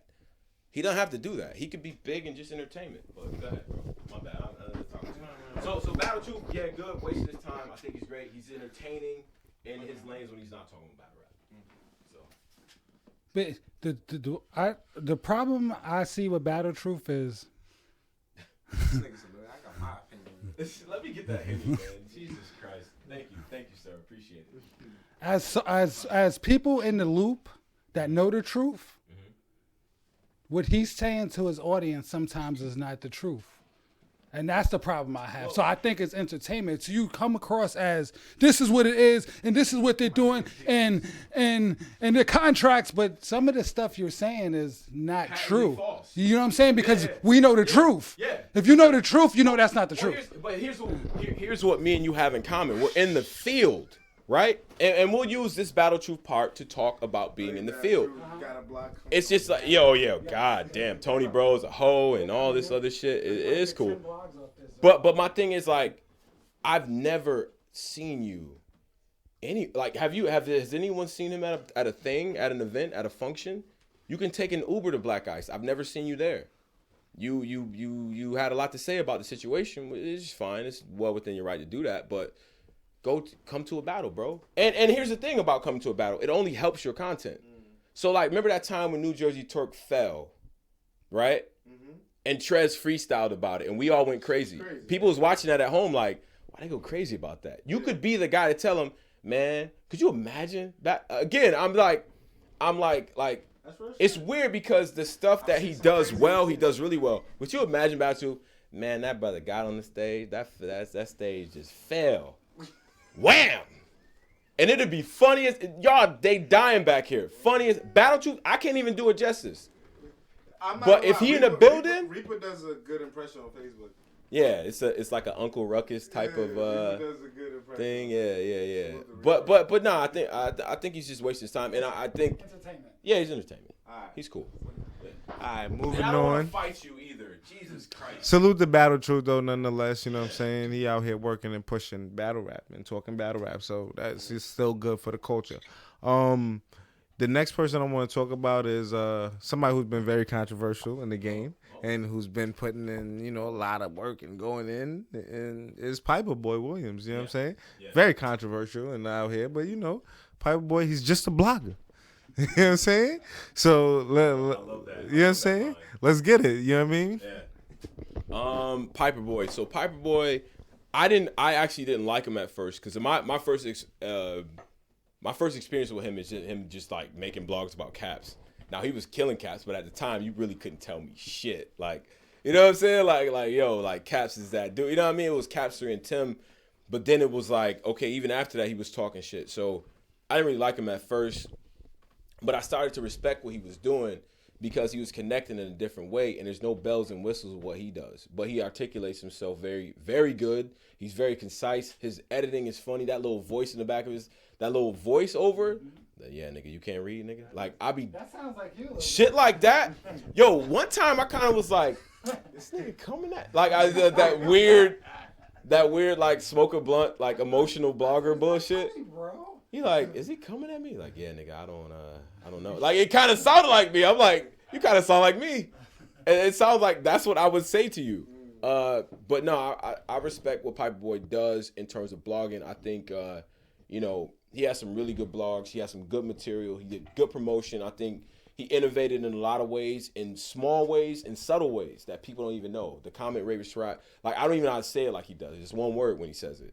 But I hear other people using that, which is cool. Use that, because that shit is dope. I'm just a blog, like a slogan, like, you know what I mean? Like, I know Caps had one, you know what I'm saying? And several things you could attribute to him. So he found a lane. He found a way to carve out his own lane and do dope shit. So I respect him. I got a lot of respect for him. But the situation, you want me to talk about the other situation. You guys want me to talk about the situation. No. I was just going, segue to just say, like, Like, nonetheless, he has done that, but him, not just that one situation, multiple situations. Him, exposing rappers in a sense, going hard on Av and, you know what I'm saying, Twerk and all of these, you know what I mean, different people that he's, commented on and things like that. And people might say, yo, he's highlighting always the negative shit and not always the positive. And of course he does, but and then even the Tay-Rock situation and things like that, you know what I'm saying? Yeah. I spoke to Swave about it, and that kind of was one of the things that helped. I mean, or that, where Restore the Order really came in effect, where it's like, yo, I can't be going to our personal lives and, you know what I mean, situations like that, and niggas disrespecting each other's family and things of that nature. You know what I'm saying? Like, just on that aspect, and just, boundaries and shit like that. You know what I'm saying? The way I've decided to position myself in this whole thing is I don't even do the personal, man. Even with the roasting sessions, when it gets to a certain point where now you done came at a man on some other stuff, like I don't engage in that. Like I said, I think it has a lot to do with where I'm from. You know what I mean? The concept of, like, you got to see that person in real life. You know what I mean? It's always in the back of my head, right? So, and even if I didn't come to events, I would always feel like that, because that's just how I grew up. You don't just talk shit about people. You don't do that. People will see you. Unless you're comfortable saying that to that man's face, you shouldn't go there. But with the whole exposing thing, I was never a fan of that. I think what happened, and you know what? And people can, and I'm going to do this little segue here. The fans have a lot of authority over this shit. Period. You got a lot of authority. So y'all clicked on it. Some of the most controversial blogs, and y'all just be fake outraged. You know what I'm saying? Y'all tell people their channel's not lit unless they have one of those. Y'all sit here and y'all support it and y'all watch it. Y'all don't tell people to take this down. There's not 5,000 dislikes on those fucking blogs. No, y'all love it. The top comments is how lit it is. Oh, it's on now. So y'all got to decide if y'all want to get fake outraged or not. Period. So it's like, bro, so that's on the one hand. But the whole exposing thing, I thought it went too far. Once you do the kid, I don't even like kid bars. You know what I'm saying? Like, I don't even like when people like, oh, I shoot your kid. Like, I don't like none of that. I don't like none of that shit. So implementing people, family and blogs and all that, like, that's too far for me. And I will say this, I said this on the show before, and I'll say this again. I think what Piper Boy did, I thought was wrong. I thought it was way too far. I thought it was a step. It was a step extra. But I do think there was glee in the community, amongst the community of rappers, when the situation happened with his wife. The type of glee that I just simply didn't like, because for years y'all been telling us that you didn't like when bloggers did this. But y'all could not wait to share that shit with your thousands and thousands and thousands of y'all followers. People who don't even know who Piper Boy is know about the situation with his wife, because y'all retweeted it. Y'all didn't retweet the blogs that he had where he gave y'all props. And I'm looking at it from both angles because I'm in the field, right? Because Angry Fan Radio, you should get that same thing. I'm like, I just had a 20-minute round about how you killed this dude. Did that tell you the disdain? But you mad about the 5% of, like, yo, I thought that bar was a little whack. You know what I'm saying? It's like, sometimes battlers have selective hearing, but I have no idea why there was so much glee when you know that that's his wife and you know they got kids. I thought that was a little bit extra. Implementing Av's wife, clearly that was way too sister, that was way too far. I wasn't jacking that. It's corny. Nigga, it's a hobby. It's a hobby. What? Over a hobby? Come on, bro. You doing? It's just like it's too much on both sides of that shit, and I think like I'm not a battler, so I can't tell battlers how to think. I can't tell them how to react or what they, how they should feel about certain things being put out in the public. So I'm not. But what I'll say is, if they felt like that about the blogs, exposed them and stuff like that, it's like, damn, like, also look at y'all fans. The same people who fans of y'all support it. They do. I fuck with Suge, but this is funny. How many times have you seen that comment? So it's just like bro, there's responsibility to be had. A lot of this stuff is only coming out because y'all support it. True. So, but I'm not telling people who to like or whatever. But I think, again, going back to your question, Piper Boy is hella talented. I didn't like him at first, but I came to appreciate what he was doing. He innovated in a lot of ways, and dude is actually pretty smart and strategic and not small either. So fans of Piper Boy who've never been to an event, that's not a small guy. Like, you're not just about to get a round off on Piper Boy. Sorry. So he's good to entertainment, or he can be trusted. He is infotainment. He is. He's good at breakdowns. He does good blogs, breaking down certain situations. I do think he's in a lane that I would kind of be uncomfortable with the whole exposed in the life piece. But I think he's innovative, and I think he gets a lot of views for what he does. There are times where I'm like, man, this is clickbait, but he does a good job. And I do think the way that he titles videos, I saw a lot of people take that too. So it's something that you don't even really see people give props for, but I think he did a good job with that. Yeah, so that's Piper Boy. What about your boy, Rome Rome DMV? DMV, Rome Cornette, Sherlock Rome. That nigga be investigating Rome, shit. you know what? Here's the thing about Rome. This nigga, Rome DMV, is the most investigative nigga. Don't have no shit. Either investigative journalist, but the situation clearly, that situation called for it. Because I had a situation with Rome, and he was fair. That situation called for it, though. Like, in that blog, and I know he got a lot of flack for it, in hindsight, which is weird, because I feel like if Caps releases that blog, y'all going crazy. I don't know. I think Rome already had kind of a weird stigma beforehand. Now, a lot of blogs, and I'll be honest here, a lot of bloggers, I don't watch y'all content right away. I watch it like later type of shit. Like, I don't watch any episodes of Champion of that month. Like, I'm on last month of Champion. I don't like repeating nothing these niggas say because they be going deep, and I'm like, that's a bar, that's a bar, that's a bar, and I just never want to say anything that they say on the radio. You sound crazy. But anyway, I think Rome earned his respect. I think the respect that he gets is amongst a demographic that battle rap just needs, bro. You know what I'm saying? I don't like a lot of, man, my boy was like, yo, Culture 2 came out. And I said, okay. He's like, it's Migos. I'm like, I know. And I was like, okay, I'm going to give it a shot. You know what I'm saying? Like, okay. I think it's okay, right? But it's like, it's not my mix, right? Like, I'm not supposed to like the same thing as a 15-year-old or 16-year-old or whatever. My concept of things is a little bit different, but I kind of, maybe because I taught for about 2 years, you know what I'm saying? I taught high school kids. You're supposed to teach them. You know what I'm saying? When I taught engineering too. So it'd be several times where, I'm making an analogy to something else, right? And hip hop would always come up.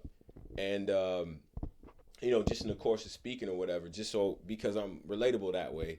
And they would just hit me with the Big L trash and Biggie trash and whatever. But they was like 12, 13 years old. Like, I'm not going to shit on them for liking who they like. You know what I mean? But I think he reaches that demographic pretty well.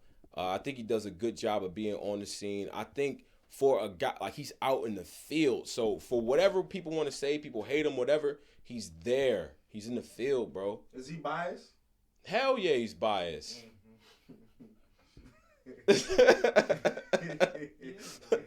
I love Robe. He's biased, bruh. But I think the bias is implied. His goddamn name is Rome DMV. He manages Twerk. You know what I'm saying? And I think he's a damn good manager. If everybody had a manager like Rome, it would be lit. Wow. It would be very lit. That's crazy. Look at Twerk's career. Look at his career. He's branded. I think this is the fastest people have gravitated toward a slogan in battle rap history. It was like I've been to every New Jersey Twerk battle since he battled the first time on URL. Mm-hmm. And I watched the evolution of I'm strapped that was in. last year, the year before now. Bruh. You know what I'm saying? Just to be in that room the first time, everybody, bro, I'm talking everybody from your softest dude in there to the tallest dude in there to the bartenders, everybody knew that slogan. You know what I'm saying? So branding is a part of it, and Rome understands that. He doesn't get enough credit for it, but whatever. But he's a polarizing guy, and he's a bit of an asshole and a hothead. But he's somebody I'm gonna be working with. So straight like that. So that's the exclusive right there. I would like Rome is a guy that I plan on working with. So let's just put it. Let's just do that. He's a talent. I think there's some things that whatever. But I think, but I'm interested in collaboration across the board though. Don't get it fucked up. It's like I think battle rap needs to collaborate more. The tent needs to grow, and I think Rome represents a very important pillar that battle rap needs. There are a lot of young and up-and-coming rappers. I think the new fan demographic needs to be spoken to a little bit more. Rome does that well. But he's still an asshole and DMV bias. But, yeah. Who else? Who's next? Who do you want to shine some light on? Let's talk about Sun God. He out here. Sun you know God. what I'm saying? Sun God. The Sun God. Salute to the Sun God out here. You know what I'm saying? What's your opinion on the Sun God and what he's doing out here, man? He would give him a shout out because he done dropped mad super chats. Yeah. Salute to that, man. Yeah. Hey, yo, shout out to Sun God, the only nigga in Philly without all of this, right? Literally the only person. So Sun God. I think with him, it was, when he first came out, he felt very derivative. I'm not going to lie. He felt very, very derivative. It was a mix of unbiased and a mix of caps every now and again. But he's obviously, he's a softer spoken guy, smooth, articulate. So I'm like, okay, that's cool. He has a good way of breaking certain stuff down. I want to see him get more versatile with his work. I think he has a lot to offer. I want to see him at an event, preferably in Philly. I'll meet you in Philly. Drink on me. You know what I mean? I want to see him out more places. I think he has a lot more talent than he's currently showing. I think he makes good. I think he makes good stuff. I do. I think his breakdowns are cool. I would like it a little bit more in depth, but at the same time, though, he always has a different wrinkle on it. You know what I'm saying? Like he has a way of saying some unique shit about something. I'm like, damn, I didn't even really think about it like that. You know what I'm saying? But sometimes just expand it more. So I would want to see him expand his content just a little bit more and just be around. You know what I mean? Because I think that would add a lot more color to what he's doing. Clearly a very observant guy. But I thought he was super derivative at first. And again, and maybe it's just the natural competition or just hanging out with caps and shit. But I don't know. I was like, I don't know. I feel like I've seen this movie before. But once he got started and he's been here and he's fought through a lot of stuff. And he's the subject of a lot of stuff. But I feel like in some ways he's an easy target. He's the dark-skinned dude, kind of smooth. You know what I'm saying? Like whatever. Like clearly takes care of his shit. Some of y'all get in front of that camera, y'all look crazy. Like Sun God, your camera's a little bit too close, but you dope. You know what I'm saying? Like, so he's an easy target. You know what I mean? Soft, like well-spoken, articulate black man. Like he's just gonna get that. But his content is cool. His talent is cool. I want to see him expand it a little bit more. I got the same critique about DME. I want to see you at shit. I gladly meet up, whatever, trade ideas, talk battle rap, whatever, and we can document that. That's the thing. We can do that because I do think they're credible. They obviously watch this stuff. And the one thing Sun God does, and my apologies if I'm missing other people who don't do this. Caps does this. They admit when they're wrong. Like he's had whole blogs like, I had the game fucked up. You know what I'm saying? I think that's dope. I think as a blogger, as an influencer, as a pundit, you're not if the expectation is for you to be right all the time, you're fucking up already. No. You know what the best thing is when I'm like, yo, Ishmullah is dope. Who is Ishmullah, Tone? You watch everybody. You watch this bullshit. Nah, bro. Ishmullah presidential dubs, bro. Go watch that. Ishmullah true indeed. Then, here's what happens. This is scenario one. Tone, I watched Ishmullah. That wasn't really my cup of tea, my nigga. Like, he was just kind of rambling. He wasn't really all that. You know what I'm saying? You kind of gassed him up a little bit.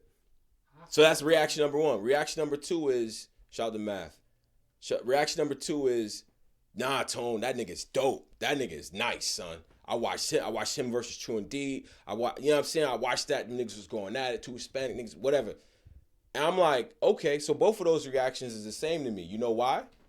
Because they watched the fucking battles that I talked about and the battler that I was talking about. I win. I already win. Straight like that. So if I'm wrong or if I'm right about something, it don't matter. Fuck that. Fuck if I'm wrong or right. Nigga, I'd rather be wrong and this shit be lit. True. You feel me? So if you going back and you watching battles because I talked about it, no matter what my outcome was, and you killing me on Twitter, thank you for watching the fucking battle. You know what I'm saying? It wasn't designed for you to like it, you know? But First of all, I just want to say shout outs to everybody out here in the live. Shout outs to the OG Math Hoffa. You already know. That's the homie right there. You know what I'm saying? That's the OG out here, man. Can't wait to see him back on the stage again. You know what I'm saying? Yeah, no, definitely Frankie. What up, boy? My boy Frankie be at every event. Blogger on the cut. Make sure y'all subscribe to Frankie, man. Blogger in the cut. You know what I'm saying? My boy came through. You know what I mean? And ever since we spoke, he been at every event working hard. Salute to Frankie, man. Make sure y'all follow that as well. And what's your thoughts on Frankie? You know what I'm saying? Blogger in the cut and the movement he's making. I salute people that's in the field. You know what I'm saying? I think it's a lot of people. Again, it's a lot of people that maybe fly under the radar that don't get the respect or whatever. I think it's people that's actually doing a good job covering things. You know what I'm saying? And I encourage people to go watch them and shit like that. Obviously, there's a level of competition. There's whatever. But I don't mind. I don't even care about retweeting some like, yo, go watch this shit. I don't agree with none of this shit, but this is a pretty interesting take. You know what I'm saying? Give props. The tent is not too big for the level of competition it currently is. Y'all fighting each other over 5,000 views. I watched a bitch play with a cat. Like a cat. Because YouTube would just be running sometimes. Watch a bitch play with a cat for about, I don't know, 15 minutes. That shit got 300,000 views. I thought I was tweaking. Like, yo, what the fuck? I got a good cat. She getting 300,000 views off of playing with cats, bruh. How she look? She was whack. Oh, nah, she was horrible. She was hideous. Yeah, she was bad. Yeah, she got 300,000 views. 300,000 views. She looks like a fucking... All right. Let me chill. Yeah. First, I want to say, yo, shout outs to, 3 Letter Man, you know what I'm saying? He been out here working. He told me to tell you what's up. And he said, he don't do, shout outs to 3 Letter Man. He's one of the better interviews. Yep, in the 3 in it. Yeah. Dre 3 Letter Man. Make sure y'all subscribe to PSA Radio, man. One of the questions he said is, why aren't more media collaborating? And for me personally, that's what I'm all about. You know what I mean? Salute to Math Hop again. He about to battle Shotty P. Yeah, but salute. But salute to Dre 3 Letter Man. Answer that question. You know what I'm saying? For us, for the people. You know what I'm saying? PSA Radio. Make sure y'all subscribe. Yeah. First of all, shout out to Dre. Even when me and Dre had some overlap there where he had came back. Never had a problem with Dre. Always thought he was real. Always thought that him and Cap's personalities were always so explosive to me, and that's why I was like, it worked. But it got to a point where 3 definitely needed his own thing. Caps is a good dude to work with, and sometimes the personality is big, and once you start to get in your own space, maybe it might not mesh. I think that was the only thing with 3. 3 was always fire to me. But the question was about collaboration. The reason why people aren't collaborating is because they think that their fan bases, for whatever reason, literally 5,000, pardon me, by the way, but literally 5,000 views y'all fighting for. Mm-hmm. They think that their fans are only watching them. It's weird. I'm like, they watch all, I'm like, if you look in the comments, it's the same niggas like commenting on everything because they just consume media. We share the same friends. There's literally no reason to collaborate except for the fact that maybe people think that they're a little bit standoffish, or maybe they don't think, son don't really rock with me like that, so why would I even reach out to him? Or they shout ideas on how to collaborate. We got to be more inventive. We got to be more creative on how to collaborate, and it has to be mutually beneficial. Some people feel like they're doing a favor, you know what I mean, when they have certain people on, and Caps doesn't get enough credit for this, but a lot of bloggers who blew up a little bit after were on Cap's show very, very early on. So just saying, you say what you want about him, but goddamn, he did get those people on the show. But I think it's just competition, man.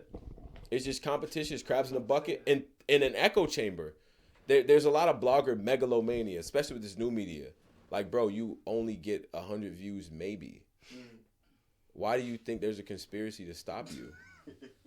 It's too early for it's a conspiracy against me. Like, you're getting 100 views maybe. They shut my channel down. Like, let's really, it's like, bro, it's like no one, honestly, you're on no one's radar. How do I know? How can I say with authority?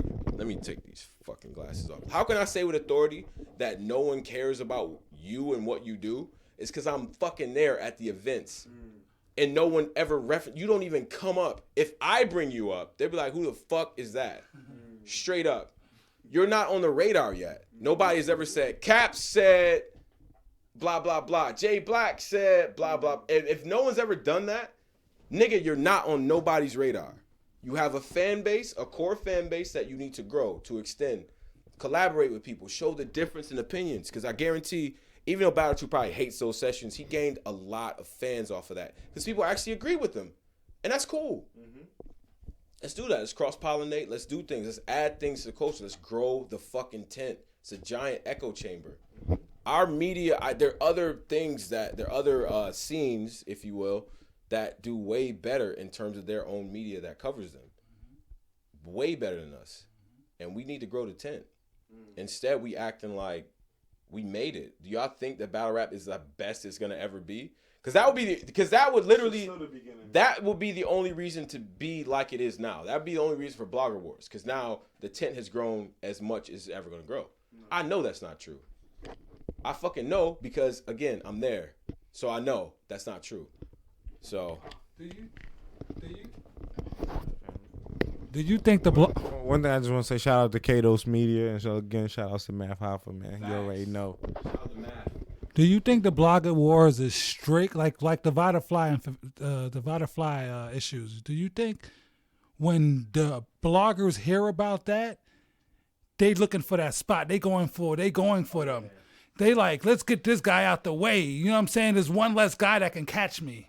You know what I'm saying? You think they really thinking about being passed and being surpassed on a totem pole of this battle rap shit? And this is why when they get something happens, everybody is on them. Let's get them out of there. I had a great rebuttal for you on that. So Vodafy lost a lot of subscribers. Who gained them?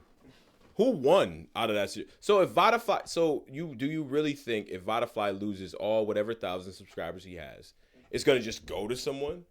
No, but he's discredited. So let's say if you a little bit above Vodafly and you get him out, if you a little bit below Vodafly and you get him out, Vodafly, now you don't gotta worry about. There's one less nigga I gotta go through. Everyone has the same audience though. That's a fact. The same audience. I don't think they're. You know yeah. Okay. So even if it was the case that Vodafly had its own unique audience, which is not true, right? Because we see people are subscribed to multiple things. But let's just assume that for a second. Who wins? Who gets that? Right? I don't always think it's the person that dissed him. Right? It's not fucking. I don't know. I want to think of an analogy so bad, but I don't got one. But fucking, if Rome is the guy who exposed him, right? Does he automatically get all those subscribers? It's not how that works. Like, YouTube doesn't have a thing like you got exposed in another blogger's blog, so now your fans are now theirs. Like, it's not like that. Nah. Did Vodafy fans like just go over to Rome, or were they already subscribed? That's probably true.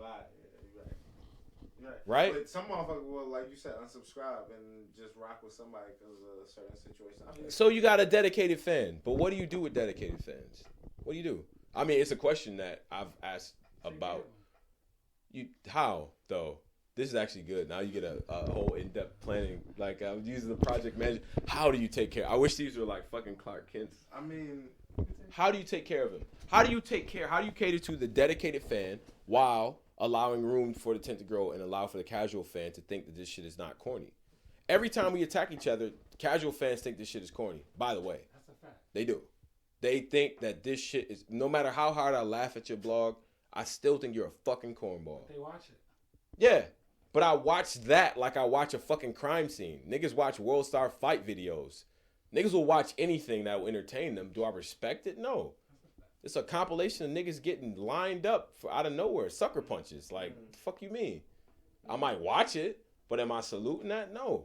So we got to figure out if we want the tent to grow, man, you can grow it in different ways. And if you want it to be more trolls, then you support more content that's troll shit, straight like that. But again, I just be in the field, man. You know what I'm saying? It's different ways to say that shit. I'm realizing too.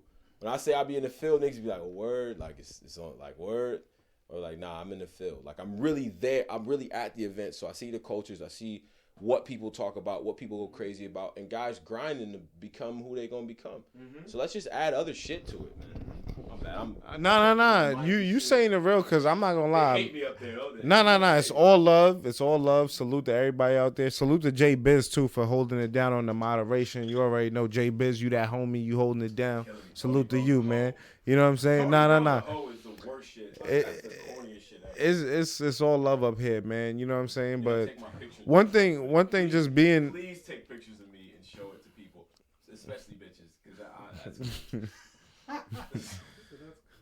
One thing I wanted to say is just being in the field, like you talk about, you know what I'm saying? When you actually out here seeing the development, like I go back looking at old interviews, like I remember when I first met Jims and Jay Murder, Show Off, and dudes, and I'm seeing them, they was like damn near babies type, you know what I mean? Like young looking.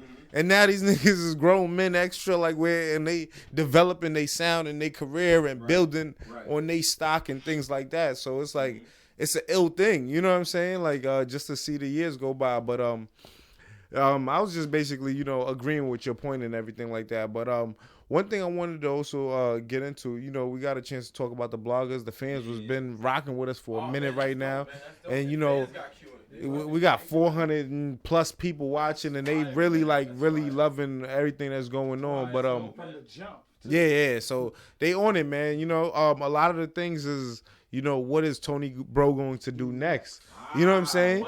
Is Tony Bro going to do his own thing? A lot of people saying you need your own thing. A lot of people saying you might need to work with us, maybe. You know what I'm saying? There's a. Hold up. Let me get that. Hey, yo. Let me tell y'all, for everybody that's on the live right now, my nigga's question asking face is the funniest shit you will ever see. I don't only want people to ask me a question and make the face you're making right now. Because I know it's some fuck shit. No, it's some fuck shit. No, it's okay. My nigga goes in. Let's get it. All right, let's do it. These bright lights and shit, I'm kind of, let's do it. We had touched on the fact that going to events is important. Do you agree? Oh, yeah, it's a fact. The very fact that Caps never went to events. Not true. Oh, he used to go to events. We interviewed Caps. You know what I'm saying? All right. I was known like. That was it. Yeah, stop that right away. By the way, this is shit they don't like. But that was I like you for that. that was a little issue. Okay.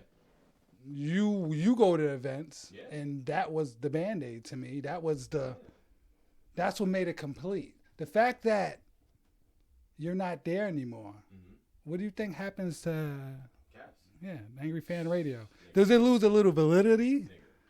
All right. You to do that, you the information dude. I gather you that dude. You know what I'm saying? That's why knowledge is so important, because he's at the events. If he wasn't there, we waiting for somebody to drop. You know what I'm saying? We waiting for information to get to drop. You know what I'm saying? So. Shout out to Pat. So all right, so that's a great question. I would say with Caps, I mean, there's footage of him being at several different leagues and behind and whatever, and he's a lot of people. Ironically, a lot of the people that have a biggest problem with him have seen him in person. Like, you know what I mean? Cap's not no soft dude either, by the way. Like, he's like tall guy, kind of put together. Like, you're not, you know what I mean? Like, you're not shrimpy. Whatever, like, yeah, right. Like, he doesn't give off the energy like he'd just cower in the face of anybody. But what I say, for me being in the field, bro, it was just like, I mean, I could do the recaps after the joints. Sometimes, like, oh, man, I don't even know. Like, it'd be a Saturday where they have an event, or a Sunday. That night before, I get mad sleep so I can be right for the event. I can be crisp or whatever, because I know it's going to be a 12-hour day plus the recap show. You know what I'm saying? So, but that's something I was willing to do because, like, again, I'm not saying this to be, like, fake humble or no shit like that, but I was honored, and I still am honored to be an influencer in the culture, to be on Angry Fans Radio, to be a part of the shit. So if this is the thing that I have to do, then I'm gonna do it. You know what I'm saying? Because this is my perspective. Like I understood my wheelhouse is breaking stuff down and kind of being thorough, and helping the fan along that doesn't necessarily connect with the way Caps break shit down. You know what I'm saying? We got different types of fans, so yeah, that wasn't a thing for me. But as far as Caps, man, Caps, if they drop a fucking nuclear bomb, it's gonna be Caps and roaches left. That nigga's not going nowhere, bro. Caps is not going nowhere. I think that raw, uncut, unscripted, unfiltered, unadulterated content is what people crave. Yes. Period. Yeah, we love it. They don't want to hear. Yo, there's been plenty. Again, I go back to my own thing. Fucking with this real shit right now. There has been plenty of times where I'm like, and you can hear it again. Shout out to our core fan base. Like, you can hear it where I'm like being overly political, and Cass, fuck all that. And that's the shit that I be in a car driving to work, and I always listen to the show. That's the shit I laugh at. I love that shit. Right. Because sometimes it is fuck all that. Because he be getting down to the grill. Yeah, he's like, yo, fuck that, and this is what it is. So that was our relationship. So it was like, okay, cool. You know, but as far as what he's going to do, I mean, he's a survivor. He's been through different guests and stuff like that. He stuck around for this long. I would expect him to go away. And more importantly, and this goes for a lot of y'all, I don't want y'all to go away. I want y'all to get better at what y'all do. I want y'all to actually define y'all lane. If it's entertainment, it's entertainment. If it's battle rap, it's battle rap. If it's blogging about bloggers, make that your mission. At least make that your mission statement. Don't say you're the best blogger in battle rap if you're blogging about bloggers. If most of your channel is blogs about bloggers, not even most of your channel, let's not do that. If most of your views are from blogging about bloggers, you can't say that you're the best blogger in battle rap to me. You can't. I don't fucking battle. Your best, your one of your most viewed videos shouldn't be a 24-minute expose of me. It shouldn't. But it is. So what are you going to do with that? You could choose to be like, well, this is my lane. This is clearly what people connect with. And I do this well. And you can run with that. Can you speak? Can you speak on the fact of why a lot of his partners on the show has left? Yeah, I can. All right, so I will say that a lot of the partners that Caps had, they had their different reasons, and a lot of it I'm not really privy to. You know what I'm saying? Like, I get his side of it, and I've got another side maybe, but not really in depth like that, so I can't go crazy. But what I would say is probably for different things. If I could speculate, because this is all speculation because I wasn't there for a lot of it, and I was a fan of it, and I watched it happen. When 3, Tim, and Caps broke up, I was pissed. I only date. That's crazy. And by the way, segue. I be hearing the girlfriend angle. Let me just. I'm not George Clooney or no shit like that, but I get women. The girls that I date fucking hate battle rap, and if you dating a girl that likes this shit, we gotta talk, because I don't even know how you find, like, women hate that shit, bro.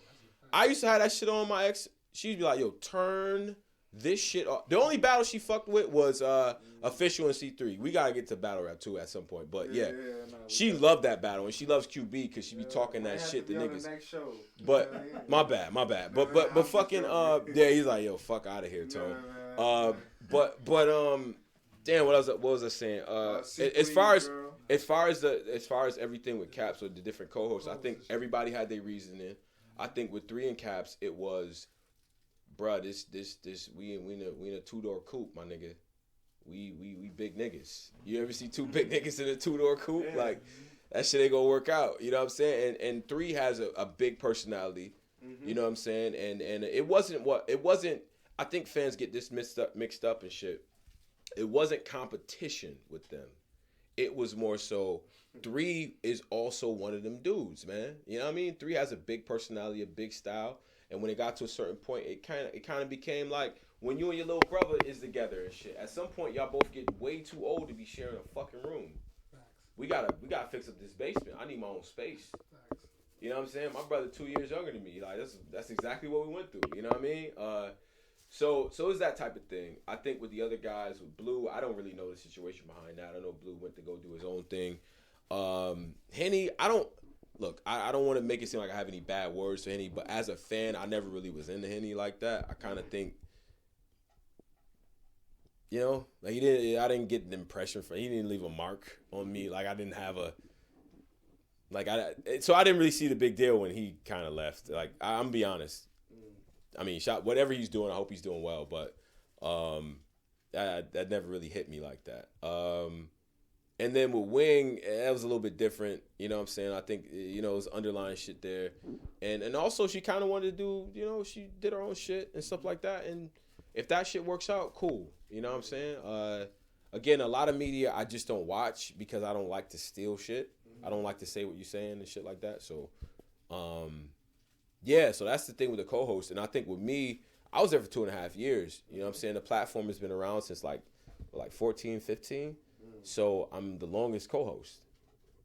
You know what I mean? With me, it was just, you know, I think the direction that I kind of wanted to move shit or influence shit, it was diametrically opposed to what Caps is, right? Like I would never not let Caps be Cap. You gotta let Caps be Caps. Be that, like he's that dude. You know what I'm saying? And it's not like a disrespect or like he's sonning me or nothing like that, but it's more like I don't want Caps to not feel comfortable in his own. You know what I mean? Like that. As a fan, sometimes I listen to the show and I'm like, nah, I didn't like that. I wanted Caps to keep going with that. You know what I'm saying?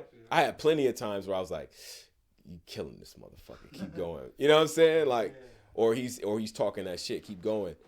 But I don't want Caps to not be himself. Period. But it started to sort of the way that I was positioning myself, his brand, my brand, it started to kind of be.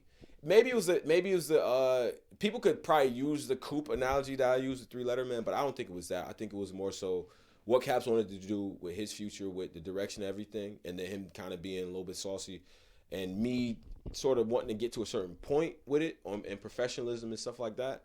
I think that's why I was like that. You know what I mean? I don't think he was malicious with that. It just happened to be that way. I'm with that. Let's say 60-40. I'm with that. All right. And just going to, you know, what's next for Tony Bro? You know what I'm saying? Well, where you plan on, you know what I mean, moving forward? You know what I'm saying? Well, what you got next? You know, a lot of the fans want to know if you're going to do your own thing, if you're going to move with certain people, or just, you know what I mean? What's going on with Tony Bro after this? And also, will you ever go back to the Angry Fan Radio and rock with Caps ever again? Okay. I'm gonna answer the last question with no. Like it's not gonna happen. Okay. It's not gonna happen. I just think the direction of things and kind of where I want to go and where I feel like the game kind of needs to go. I'm okay. You know what I'm saying? I didn't like the way that it came off. I don't like the way it read. I don't like the aftermath of it. But at the same time, you know, sometimes it's just time, right? Like I went through a similar thing in my actual career. You know what I mean? I was offered the managerial position, but I lived in a place that I'm like, I can't do this only black dude for mile shit. I can't. That has nothing to do with the job. It's just where I'm at in my life. I can't do that. You see what I'm saying? So you could extrapolate that and apply it the same. And I just sort of felt like the vision of where we wanted things maybe was a little bit different. And the perception did matter, but not that much though. Again, people online, nameless, faceless fucking people who never go to anywhere ever, calling me pussy. I don't care. For what? You're not gonna say that shit in my fucking face. You're not gonna say that shit. Sorry, it's the end of the interview. I'm gonna relax, but you're not gonna say that to my face. People need to hear that. I don't know why, but people need to hear that. You're not gonna say that to my face. No one's gonna touch me, and God bless the man who does, especially at an event, which we don't get enough credit for how safe the events are. We don't. Like the only time I seen 2 fights and they were like girls. Each the 2 women out of the thousands of dudes decide to fight. Like what is that? But yeah, it's not even that type of scene. I've never seen that type of energy at an event, and that's just that. Like whatever. But nah, it's no chance of me coming back. And what was the other question that you had? What's next? Oh, so working on a couple different things, couple different moves, different platforms and shit like that. So stay tuned. I'm gonna have some announcements soon. I don't want to announce anything because I kind of want to do it justice with what we, got going on in the background, but it's like I'm not gonna go away. I think that when fans of this culture, especially which is highly competitive, highly critical, when they give you a voice and they say, I put out a fucking top 30 and people were destroying me, bruh. Or like, yo, that's just dope. Or I can't really argue with the list or whatever. The fact they had a reaction of me putting together a spreadsheet while I'm coding that work is kind of crazy. You know what I mean? But it's just like people sort of said, yo, we kind of want you around, stuff like that. So I want to do it. But I got a couple of different things coals in the fire. I want to grow the tent, dope content, dope visuals. I want to do more visual shit. I want to do more regional shit. I think every region has a different take on battle rap. And I would like to kind of capture that, you know what I mean? Whether in a lens or whatever. I just want to be an evangelist for the culture, man. The culture's done a lot for me and kind of provided an outlet that I didn't know was like whatever. Like I come from buying a DVD era. So for me to be a pundit, for me to be somebody respected, and somebody people like look to for like, yo, bro, what's your prediction? You know what I'm saying? Like, I hear y'all, I see y'all too. Like, I want to respond, but I kind of want to get shit in order a certain way. So I'm not going away. Working on a couple different things. You know what I mean? Like we talking. Yeah, we figured. I'm welcome to. You're welcome to have a show on hip hop. Okay. Yeah. So there are a couple different things in the works. Definitely visuals, a lot of recaps, stuff like that. If you like the known footage that I done before, we're gonna do more of that. More regional shit. And really what I want is for, if you're a fan that lives in Texas and you've never been to a We Go Hard event, when we drop that Love Day 2 shit, like that's what it's like. Like that's it right there. That's the essence. Biggest small room, lit, friendly, family. You know what I mean? Like, oh, you got a lighter, like that. You know what I'm saying? Like that type of shit. You know what I mean? I want to go to Texas. I want to see what Texas is like. I think the next region to pop is the Midwest, by the way. But I want to go out there. I want to go to Chicago. How y'all live and what y'all rapping about? When Young Canada's screaming out Southside, that shit means something to him. What does that mean to you? How does that translate to your rhymes? Like, let's really connect it. You know what I'm saying? Because it's actual talent out here. Like, I feel like what the West is getting right now, man. Woo! Gotti, shout to Gotti, man. Shout to, you know what I mean? Like, hold your head in there. Nitty, Danny and shit, B-Dot. They taking you there, bruh. They taking you to the West. You know what I'm saying? Like I'm a East Coast dude, but when I hear Gotti talk about what? Like, man, I shot a nigga, I ain't have a nightmare or any type of dream. Matter of fact, I had a nightmare when I left a witness on the scene. Like, what? That's nigga, what? Come on, what we talking about? But that's different. That's West Coast shit. You know what I'm saying? I can hear when you talk about the helicopters and shit. I don't got that in New York, but I feel you. I hear that. You know what I'm saying? You take me there every time. So shout to him, shout to Nitty, shout to B-Dot, man. Word up. Nah, man, Tony, bro. Now, one thing I want to do, man, is engage with the fans real quick. We got Math Hoffa in the line, and he getting it popping out there. Math, you know what I'm saying? Salute the Math. He about to battle Shotty P. The fans are talking Math versus Snake Eyes. You know what I'm saying? They going in. Sun God talking Math versus Snake Eyes. You know what I'm saying? A lot of Sun people. God, you just lost your money. Shut up. Yo, I mean, what you think about, Math where he at now, right now? Salute to Math, you know what I'm saying? Him battling Shotty P. Right. And just some of the fans talking about him versus Snake Eyes. And, let's talk about it real quick. You can check it out, see what's I see. I don't wanna just you know what I mean? Shout out to Sun God. He did. Yo, Sun God is dope because no ass betting, bruh. He sent me that $50 as soon as Snake Eyes beat Mac Mel. You hear me? He sent me that shit immediately like that. So you not announcing anything? Not yet. I'm keeping that one close to the vest. You know what I'm saying? But yeah, we working right now, man. It's a whole team of us that's working on the platform and things like that. Familiar faces, Drizzy, you know what I mean? Polo, all that, man. So we working. We got some things in the works, man. But I want to wait. Sorry, Rome. I want to wait. Free agent. How it feels to be a free agent? It's weird because I was never a fan of fake love. I was never a fan of fake interest.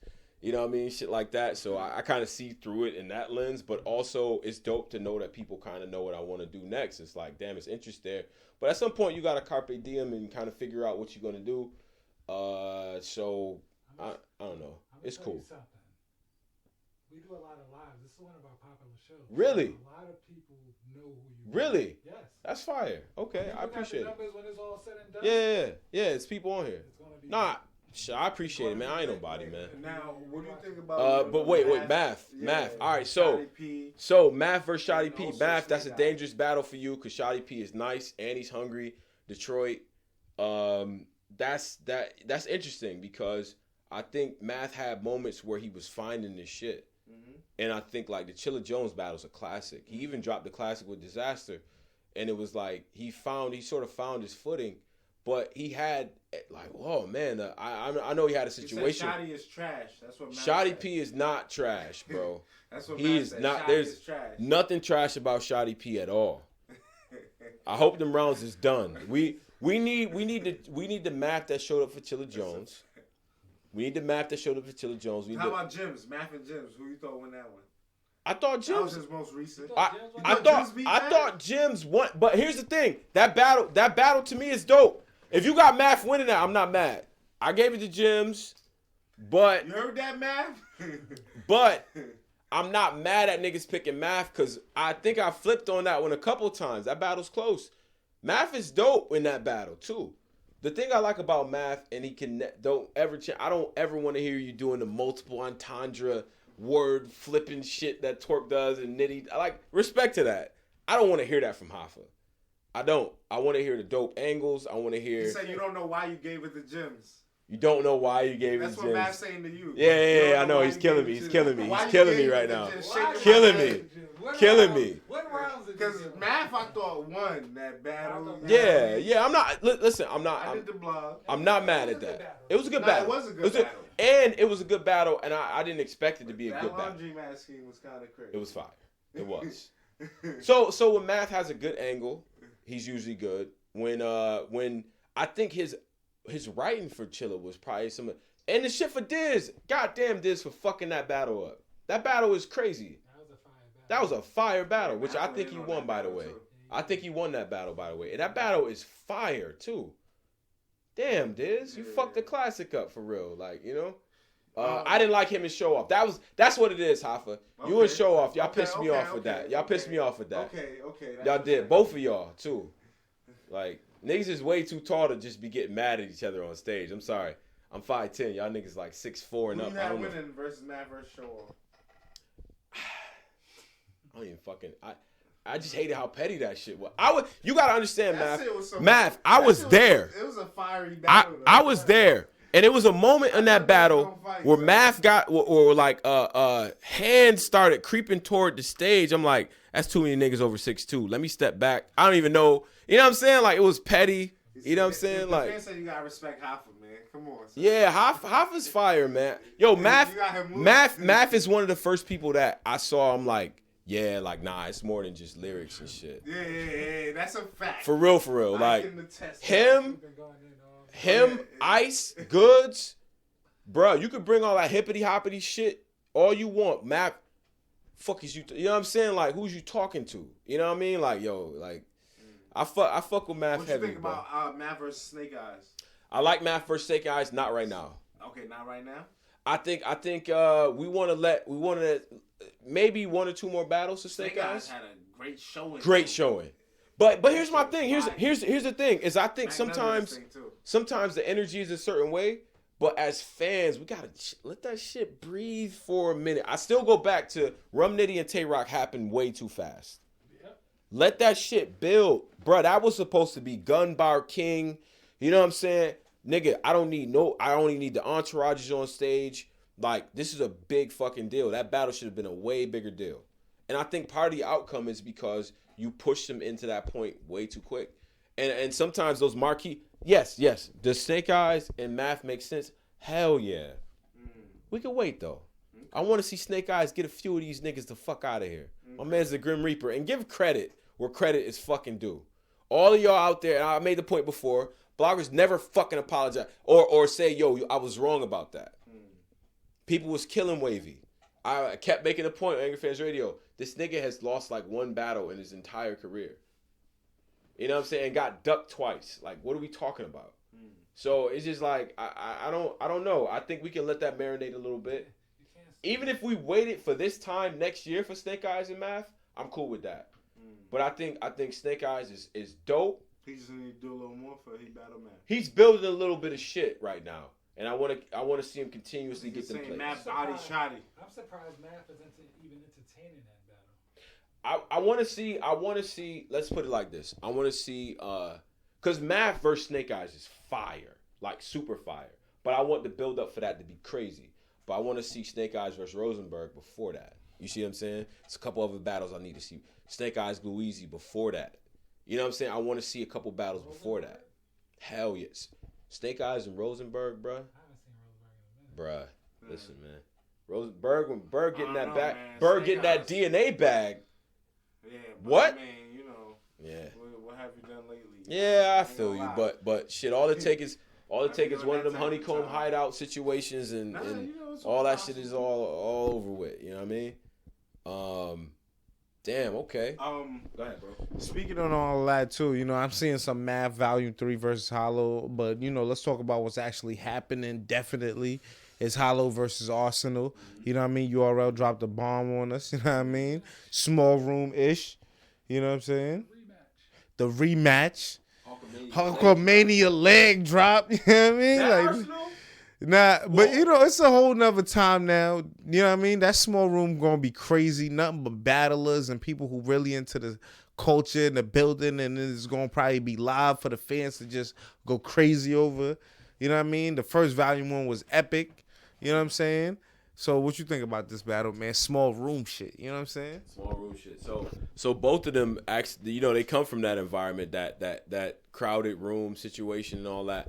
I think that Arsenal was nasty, bruh. Like he was just on some other shit. Like he was energy.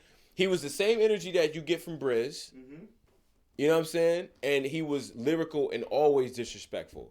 That Arsenal, the small room, the Tech 9 Arsenal, if that one comes out to play versus the Big T Hollow, bruh, it's an epic battle. I think it's going to be dope. I think Arsenal always takes legend battles seriously. He just does. The big moments, Arsenal does not fuck up. He usually, right?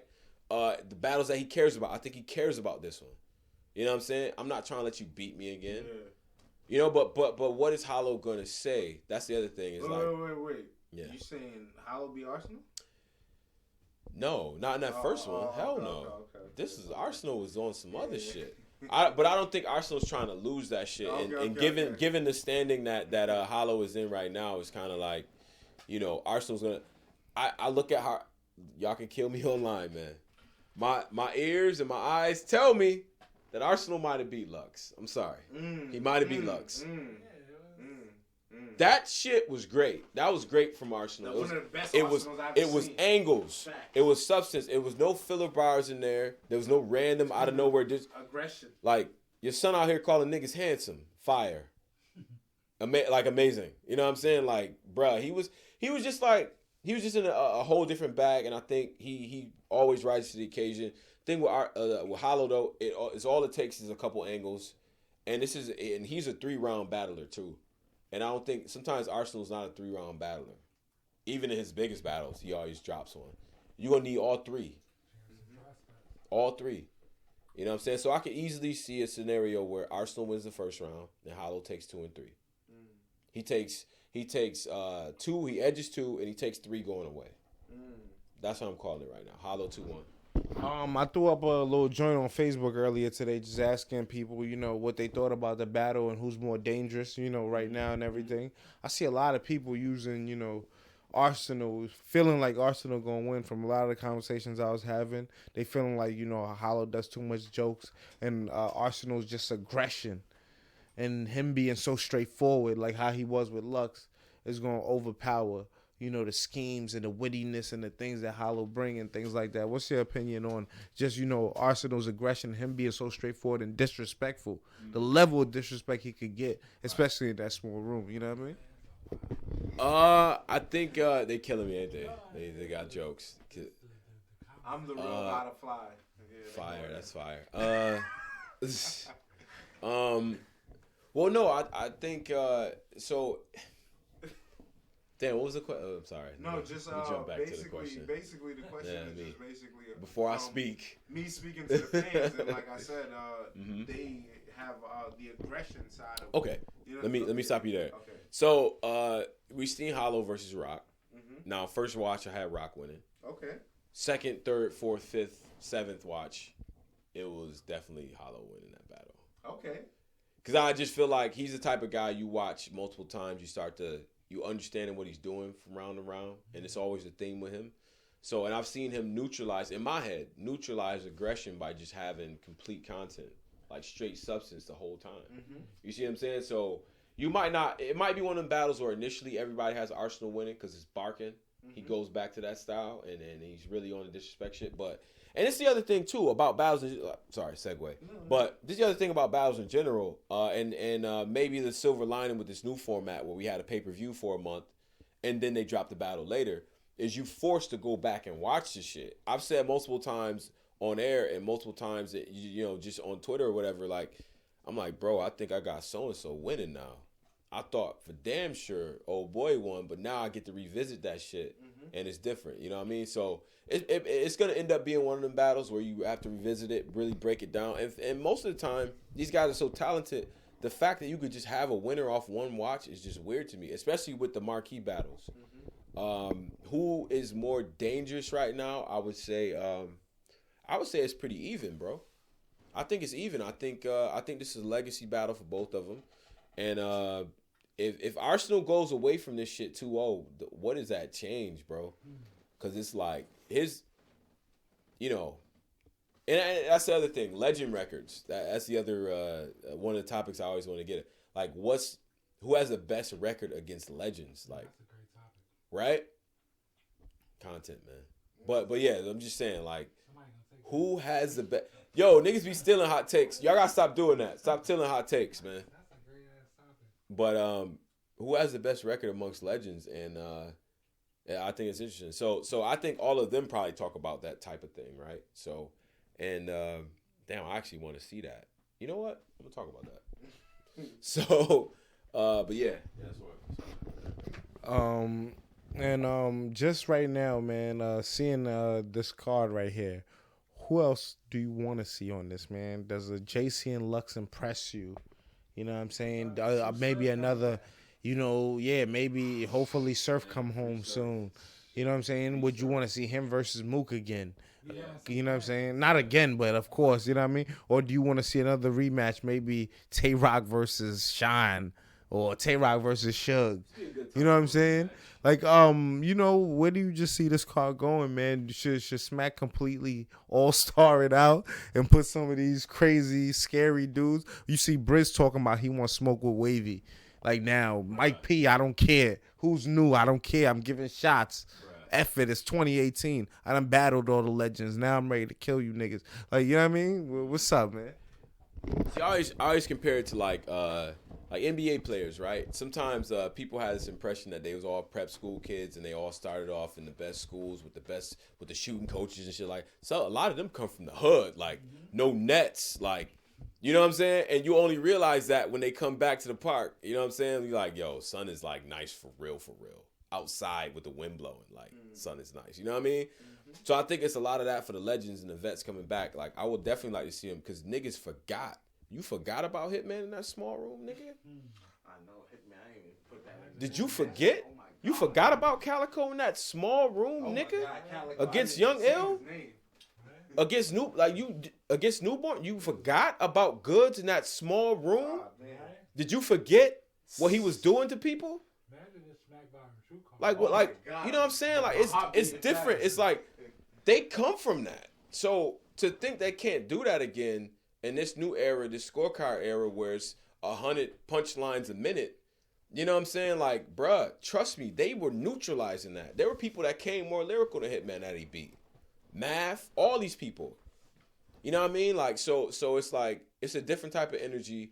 And I do think that a lot of newer guys, maybe they got thrusted on the stage a little bit sooner. Being, amongst the people, being in a smaller room, it exposes a lot of things. So people who are brought up to the big room way too fast, you start to see it. You know what I mean?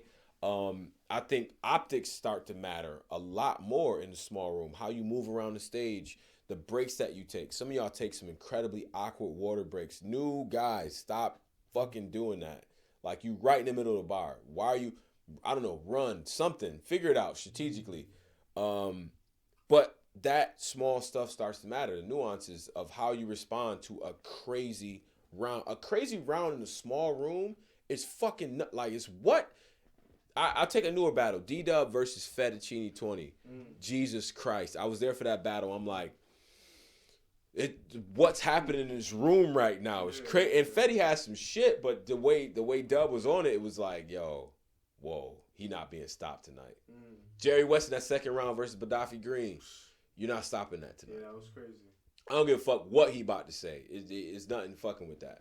So it's just like, I know that some of the legends kind of have that still in them, and sometimes we get it fucked up.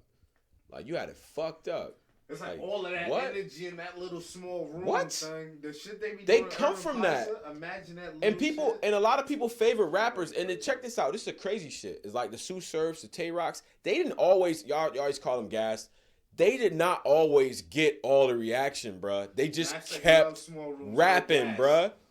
You know what I'm saying? Math in the small room, hovering over you. What are you gonna do? Yo, son, Smack, book that, my nigga. K-Shine performing on you. Myers in your motherfucking face. And they was, with some of the best shit you gonna hear written down on paper. Nitty, relentless. No wasted energy. What are you gonna do with that? Because there's no fans in here to neutralize it. There's nothing in here to stop me. You're just gonna get this work. And you're gonna have to respond to it. So I think all the legends come from that, and you know, it should be good to see. But I think where they're gonna go with it, though, to answer your question, I would love to see a rematch or two. I'm not mad at it. I think it's time for Old Red Tay Rock Part 2. I think it's time. Okay. Another one. I think it's time. But I'm just saying, like, you know, we can get some rematches on there. We can get some young dude with the sauce against, you know, dude that maybe is coming with his shit. JC versus Twerk was perfect for that card. But shit like that, settle grudges in there in that small room. You know what I mean? Another thing I want to get into, man, February 3rd is going down, you know what I'm saying? You know, Lift the Soul 4, ARP, you know what I mean? He put down another dope card, man. It's going to be a great event. I hope whoever didn't get their tickets to make sure they get their tickets, because it's definitely going down. We got a hefty card, man, and you know, I always mention this one first, man. I popped it off. Jims versus Goods, man. They really, like, you know, kind of headlining this joint right here. We seen Jims. He's a hardworking dude. He out there and, you know what I mean, you know, overseas right now getting in, you know what I mean, getting it in right now. You know, make sure you subscribe to his channel as well. You know what I'm saying? You seen this battle, man. It's a battle he been wanting. You seen Goods, man. Calculated veteran. This is a 3-rounder. It ain't one of them 1-rounders. First time we're going to see Goods 3-round on RBE, Club Drum. You know what I'm saying? You know, everything kind of leading into this and everything like that. We've addressed the elephant in the room.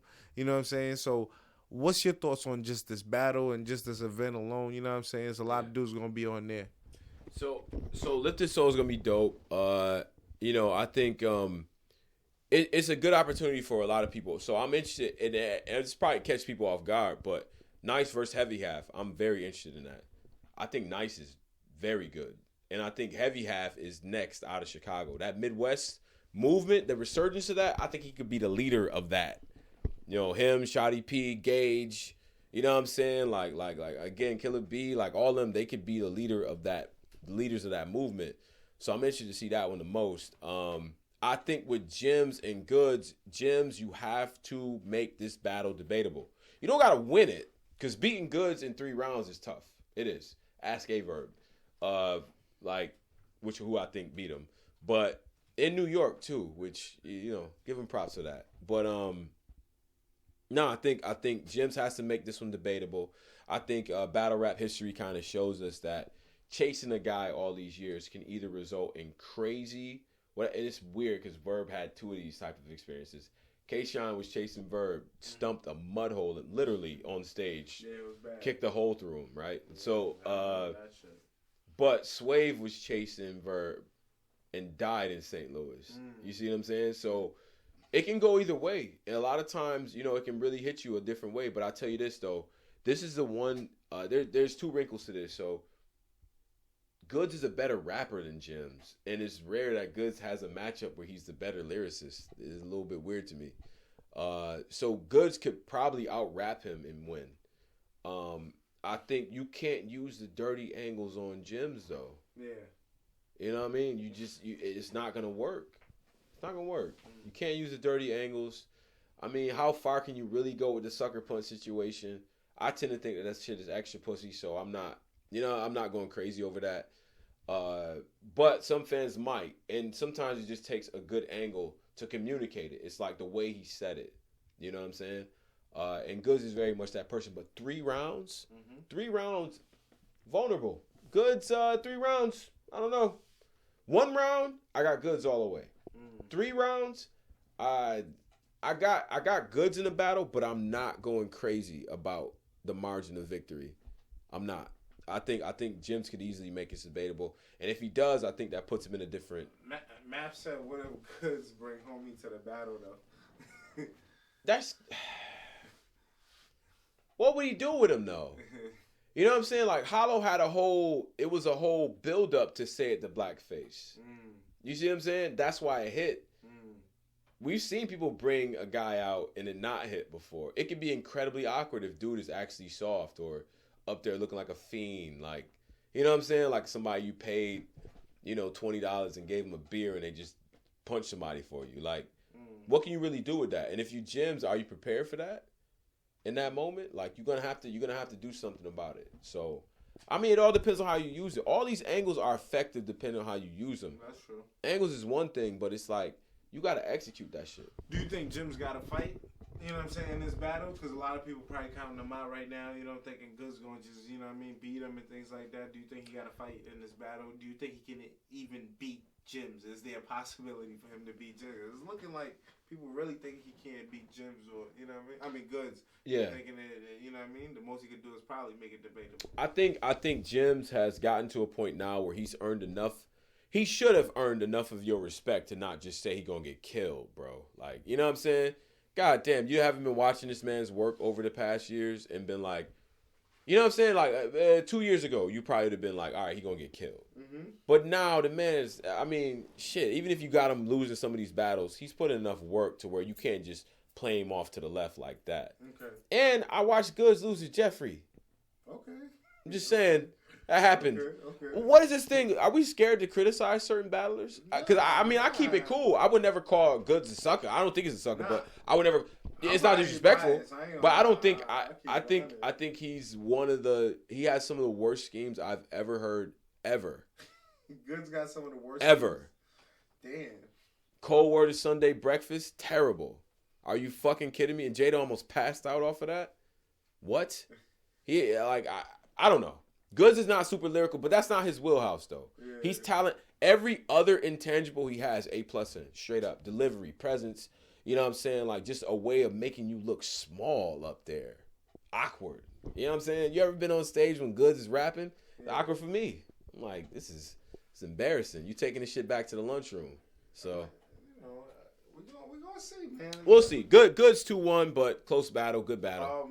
John the Don versus Big K. There's like real tension there. Yeah, it's awkward. You know, it's awkward, right? You think they should have booked that battle? Yeah. But when did the fighting shit occur? It happened like they wanted to fight each other a while ago type shit, and it got booked anyway. Yeah. Well, that's corny. I think John said he was gonna smack Big K. And then you booked it after that. Yeah. So if something happens at the event, who's liable? ARPs look something okay. Like, All right. I just wanted to know if we were being honest today. I don't know. Oh, we gonna be honest? Okay. Yeah, I'm gonna hit up ARP tomorrow. Because it's like if something does happen, you gotta wear that, bro. You already knew that energy was like that. It'd be one thing if you didn't know it was on it like that, and then you have them on there. Can they be professional? Have you had these conference calls? Now I don't need to know the contents of the conference call, but I'm gonna be a paying customer. Expect just a battle? I do not want to like. When niggas fight, it's just weird. But I don't want to pay my money and have these two dudes fight. I want to see the battle. If they can't do that, don't have the battle. Why book it? Are you booking it for the controversy? Did you know that and then say, "Oh, I'm definitely gonna book it"? These are questions I would ask him if he came on. Like if I was on AFM, if he came on. These are shit that I would ask him, right? Like, did you book this shit knowing goddamn well they had a problem? And is that a selling point for you? Because that's not for me. I'm attending the event. If I know, you know what I mean? All it takes is 3 tweets between them right now, and I might not fucking show up. I don't want to be around that shit. You fucking kidding me? I'm a paying customer. You tell me the main event niggas is gonna fight? What? I don't even like that energy. I think if he know it's like that and it's really on site like that and they really feel that way about each other, don't book it. I think it got worse. This is the type of shit we used to kill, like we kill people for on the show. Well, you book that and then be surprised. Like, what are you gonna do? An interview after they fight? Oh, you know, man, I thought it was gonna be. No, you didn't. Fuck you talking about? Yeah. Unless you had a conversation with them and they're gonna be professional. I definitely would again. I agreed. I said, yo, I don't know, like that energy ain't cool. Hopefully, it got worse after they got booked, though. That's the whole thing. It's this weird smack the shit out of you energy. Like I don't want to see. I don't even want to see y'all fight. I don't even think that would be an interesting fight. I think y'all would square up, grab each other. Y'all would both get tired, and everyone would just be uncomfortable. Stop. Like, it's not, I don't even want to see that. I don't want to see y'all with that type of energy. It's weird. Everybody's way too talented for that shit. But if they can be professional, cool. If it's promotion for the battle, that's great. Yeah, if it's great promo for the battle. Hopefully nothing happens. I hope nothing happens. I don't wish that on nothing. Them dudes are way too talented. And, not for nothing, I don't know, because John got away. He got away of getting under motherfucking skin during the battle. He knows how to battle. So.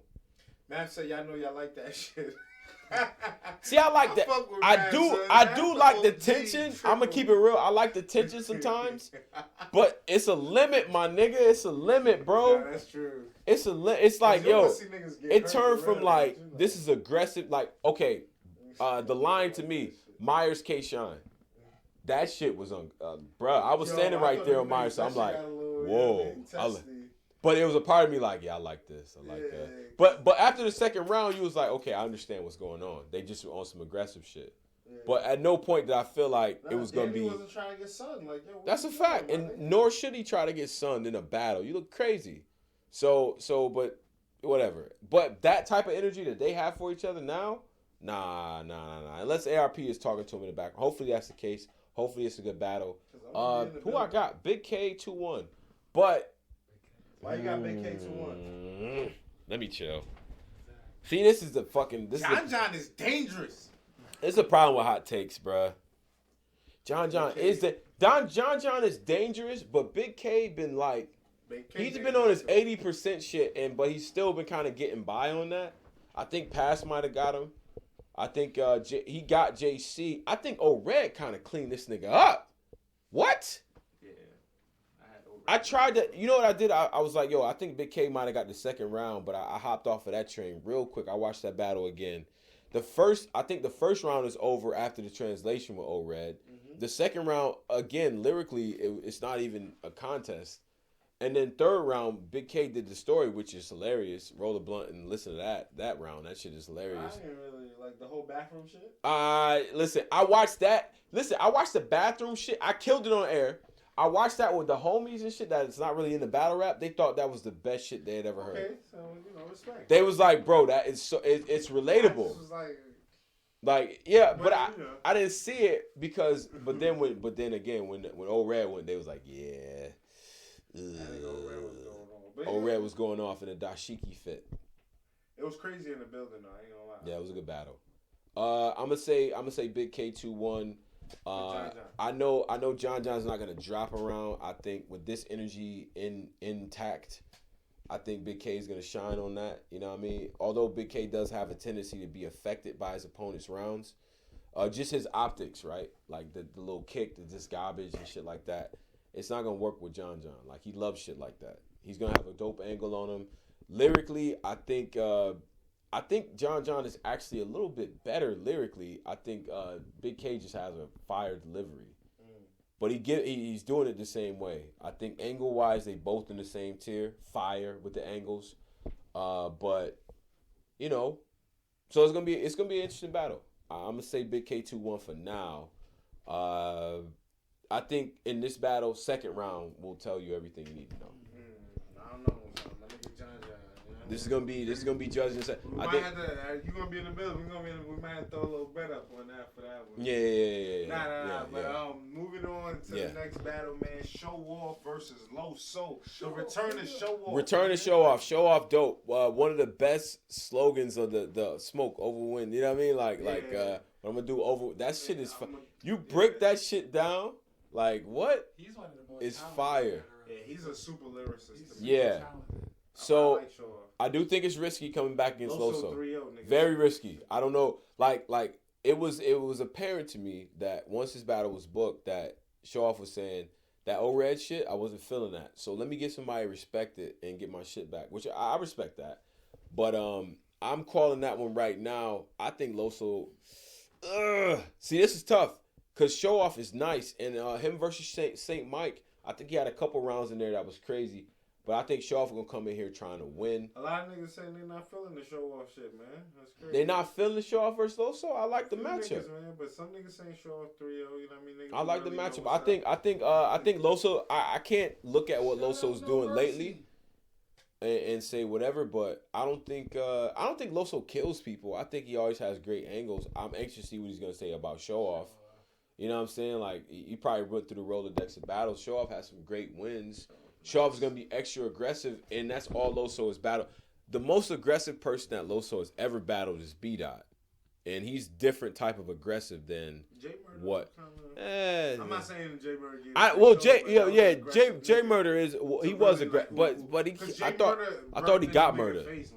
That was crazy. I'm just saying because that was crazy to me when I was there. I'm like when that shit happened, Loso was like, I'm done rapping. Like, go ahead, let him go. Yeah, because you could tell that nigga was like, nah, son. Like, you threw me the fuck off. Yeah. Like, I don't even feel like that. It's different, but that's different you know from. What I'm just saying that. But Show Off is that plus. Oh yeah. I think he's a notch above lyrically than J Murder, who I still think is I got a list of underrated niggas, and but whatever. But it's yes. I think it's a big risk coming up against Loso. I think it's gonna be debatable. I'm gonna pick Loso in the battle though. For right now. Okay. Right now, because I've been going back and forth on that. Okay, nice. If the Blacksmith Show Off shows up, I'm not gonna. What? I like Loso though. He's definitely nice. Yeah. 2-on-2, first ever. I hate 2-on-2s. But I'm saying though, they got DNA and Charlie Clips. That's crazy. That's smart. Yeah, that's first smart. of all. That's Salute the ARP. DNA and Charlie Clips. That's kind of like a no-brainer. That's like logical. I don't like this battle in New York. I don't like Big it. Big Cannon and Young Cannon. Yeah, I mean I like that. I like this battle in Chicago. Okay. More than I like it in New York. Why? I just kind of feel like. What you think about that though, man? Because 2-on-2s. Here's the problem, and so it's twofold. Fans killed it. Rappers killed it. Fans killed it because we literally already decided before we even see any matches that none of it counted. All right, that's bullshit. Rappers killed it because they use it as an exhibition match and a way to get jokes off and shit like that. And a lot of them already kind of battled each other, so it was weird. Now, gun titles, that first round is just epic. Yeah, what Clean did, what Clean and the QPs versus NWX, fire, very good. Quest McCody and Seams and Chess? Yeah, fire. Marv 1 killed it. Like he killed. He shut the show down. Austin should. Yeah, so it's just like you get some good ones here and there, but it's just like sometimes you just have good moments, man. Briz and T-Top was crazy. You know what I'm saying? They killed Chillin'. Math and Cortez. I like Math and Cortez as a team. On, Shaq. I like Math and Cortez as a team. I can't lie. It was some great 2-on-2s, man. It's okay. It's all right. And usually you have one team that's way sharper, so it never translates in a certain way. I feel you. You know what I'm saying? So that always takes away from it. But I like this. Like I said, I like this battle more in Chicago or in the Midwest than here. I'm gonna say the two cannons are gonna win it. I think Clips and DNA are gonna be joking. Math and Hands next part of the country. Math and Hands. He said him and Hands next. Who the fuck is y'all gonna battle? That sound like some beat up, two niggas just beating niggas up around the town and shit like yo. Facts like Math and Hands. Scary. Math and Hands versus just make it all the way crazy. Math and Hands versus Swave and Head Ice. Just make it just. if you're gonna do it, just make it crazy. That's some gangsta shit right there. Yeah, like we're gonna need a couple feet back. Yo, like say that again. Like, yeah, right. Math and hands versus Swave and Head Ice. Straight OG talk. You can't even be at that battle if you ain't at least, you know what I mean, a certain, like, nigga, how many times you listen to the Purple Tape, nigga? Like, you gotta be from a certain cloth to appreciate that one. DNA and Charlie Clips, you know what I mean, Young Cannon, Big Cannon. What do you think about that 2-on-2? ARP finally put that together. I think 2-on-2s on smaller stages is better. I think Clips and DNA, Joke and Angle, you're gonna get some good freestyles. I think the two cannons are gonna just have some work for them though. And I straight feel like work Big all Cannon 3 got rounds. business with DNA. Whoa, because DNA shocked everybody with that one, bro. Nigga, I didn't expect that one. I didn't expect and that I one. spoke to Cannon before the Yeah, battle. me too. Before and after, like, you know the thing is though, I know you don't do this, but I see fans do this shit all the time, right? Where you see them like, cause in the smaller rooms we all cool and shit. So you see like coming some of the same guys. So maybe you standing outside, like with Big Cannon and shit. You talking to him, yo, you better kill DNA and shit like that, whatever. Then you pop back outside after the battle and you like, yeah, man, it might look a little closer on cam. So I try to do that with Big Cannon. He's like, nah, I lost that shit. Nah. Big Cannon. Nah, I don't even. Big Cannon wasn't feeling that energy. Yeah, he was just like, I'm supposed to just kill this nigga. It wasn't yeah, supposed to be yeah. a shadow of a doubt. Yeah, I'll take some. Where's your cup at? Over there. Shit. I got you. Don't worry. Yeah. Facts. Give me some more. I got the white shit. All right. You good. Yeah. Make sure I grip you your good. daughter by the mouth with a tight Been grip, holding it like down right now. Salute to everybody in to the bottom. corner. What? Yeah. But so who you got winning on that 2-on-2 though, man? Just I'm gonna go Big Cannon, Big and Young Cannon. I think they're gonna have more work overall. I think DNA and Clips can joke it out a little bit too much and end up fucking up. But you never know with DNA rebuttal ability. And then DNA and Clips, they might fuck around and freestyle a whole round and a half or whatever. But I still think the Cannon's gonna get it on paper. It's gonna be entertaining though. You know what I'm saying? You think it's gonna be better than Clips and Goods? I think so, cause I think they both like Clips and DNA. You know, they did this thing before in the 2-on-2, where they was overseas. It was in London. I think it was. It wasn't Marlo and Shuffle T that they battled, but 2 other cats. I can't remember the names off the top of my head, but they did this thing where they kind of competed against each other on some freestyle and stuff, and then they actually ended up battling each other in the middle of the battle, and it took away from what everything else going on. So they have a way of doing stuff like that. So I don't know if this is a battle to do that and win. It'll be entertaining though. I like it. You know, so. Now we're gonna go to Heavy Half versus Nice. Heavy Half. I like Chicago, it. Nice from Jersey. Jersey, man. You Jersey. know, man. So I've been kind of following them both. You know what I'm saying? And Nice is fire, bruh. Nice. He always come with that Jersey collective, O-Res, Speed Dollar. J400. You know what I mean? Jay, shout out to Jay. Sure. Shout out to Jay. Jay, yeah, man. He be getting on some Real cards thorough. too lately, You know what I'm too. saying? Yeah, my boy Nice working. Nice is dope. I watched him versus Pyrex. I thought that he got that. He Him and none, he got a real you know what the thing is about him is like that's a real fluid. The Jersey dudes have all of them have that same thing in common, a real fluid delivery.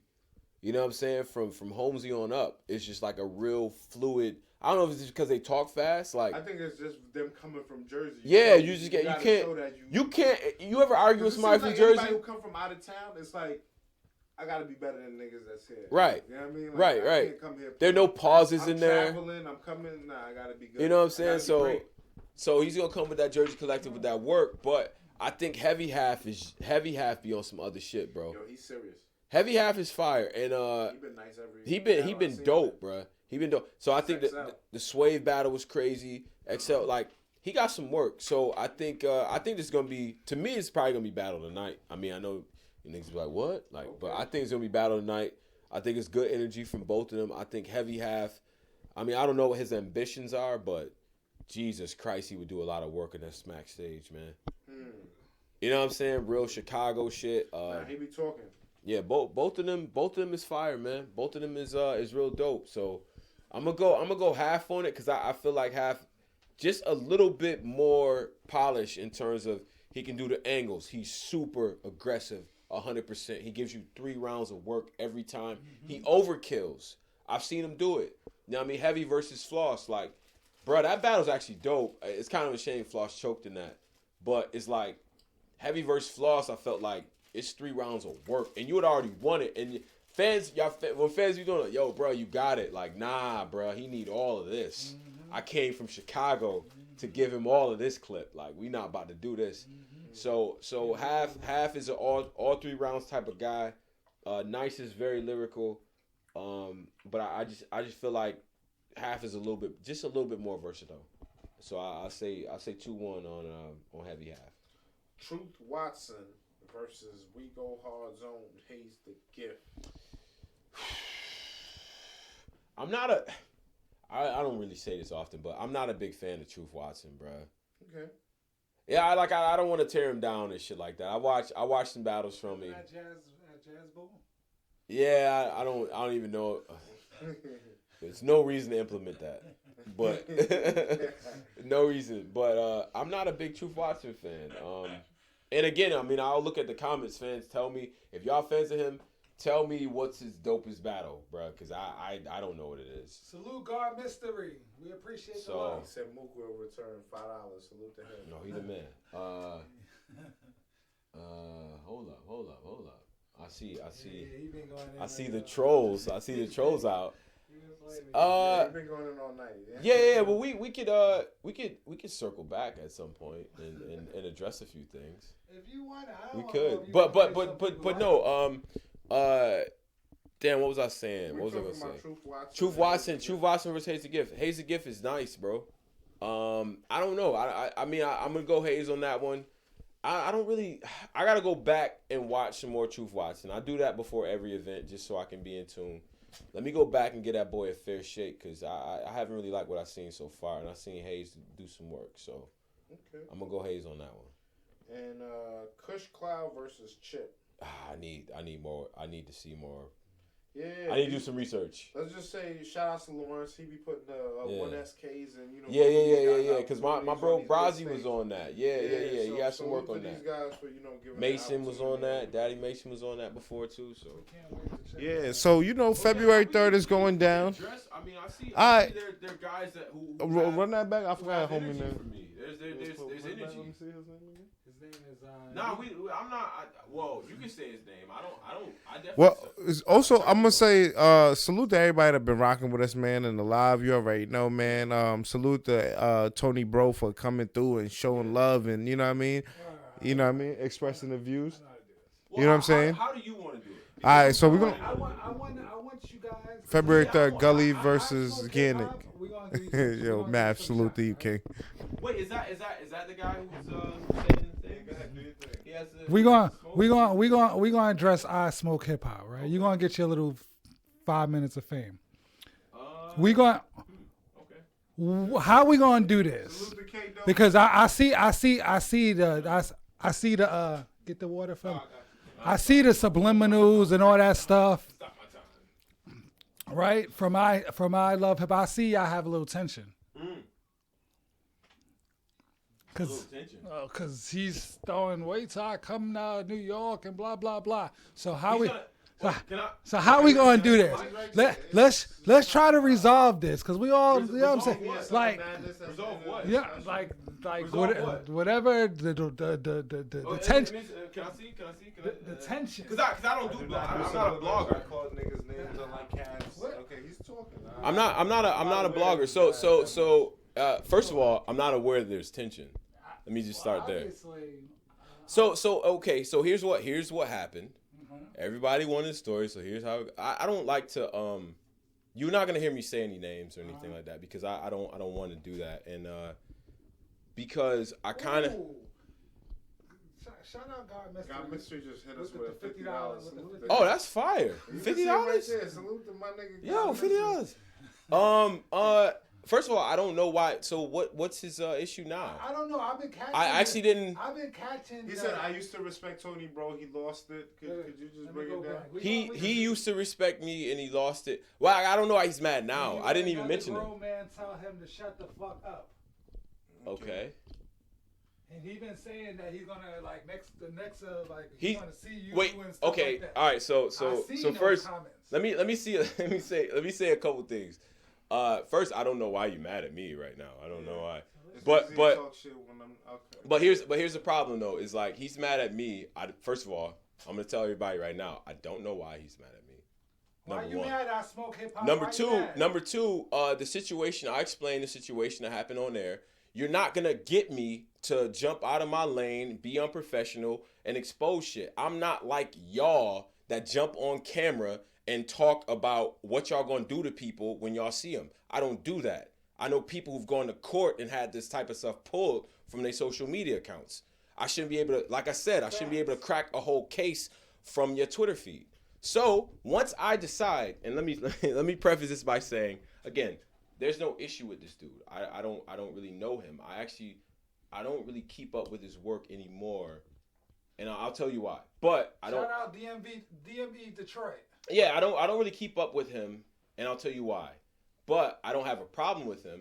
But here's the other thing is like people like him that seem to have a problem with me. I don't understand why.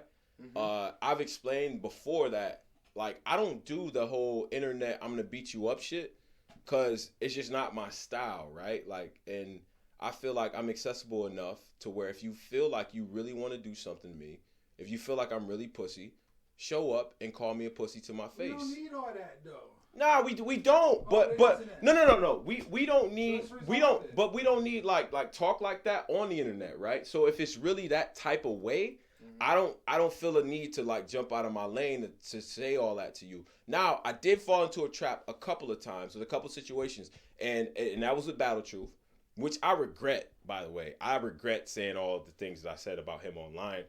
And not because I didn't mean it, but because I said it online. There's a certain way I feel like you're supposed to comport yourself. Mm-hmm. You know what I mean? We black men, the hip hop cops can't wait for something to happen. Yeah.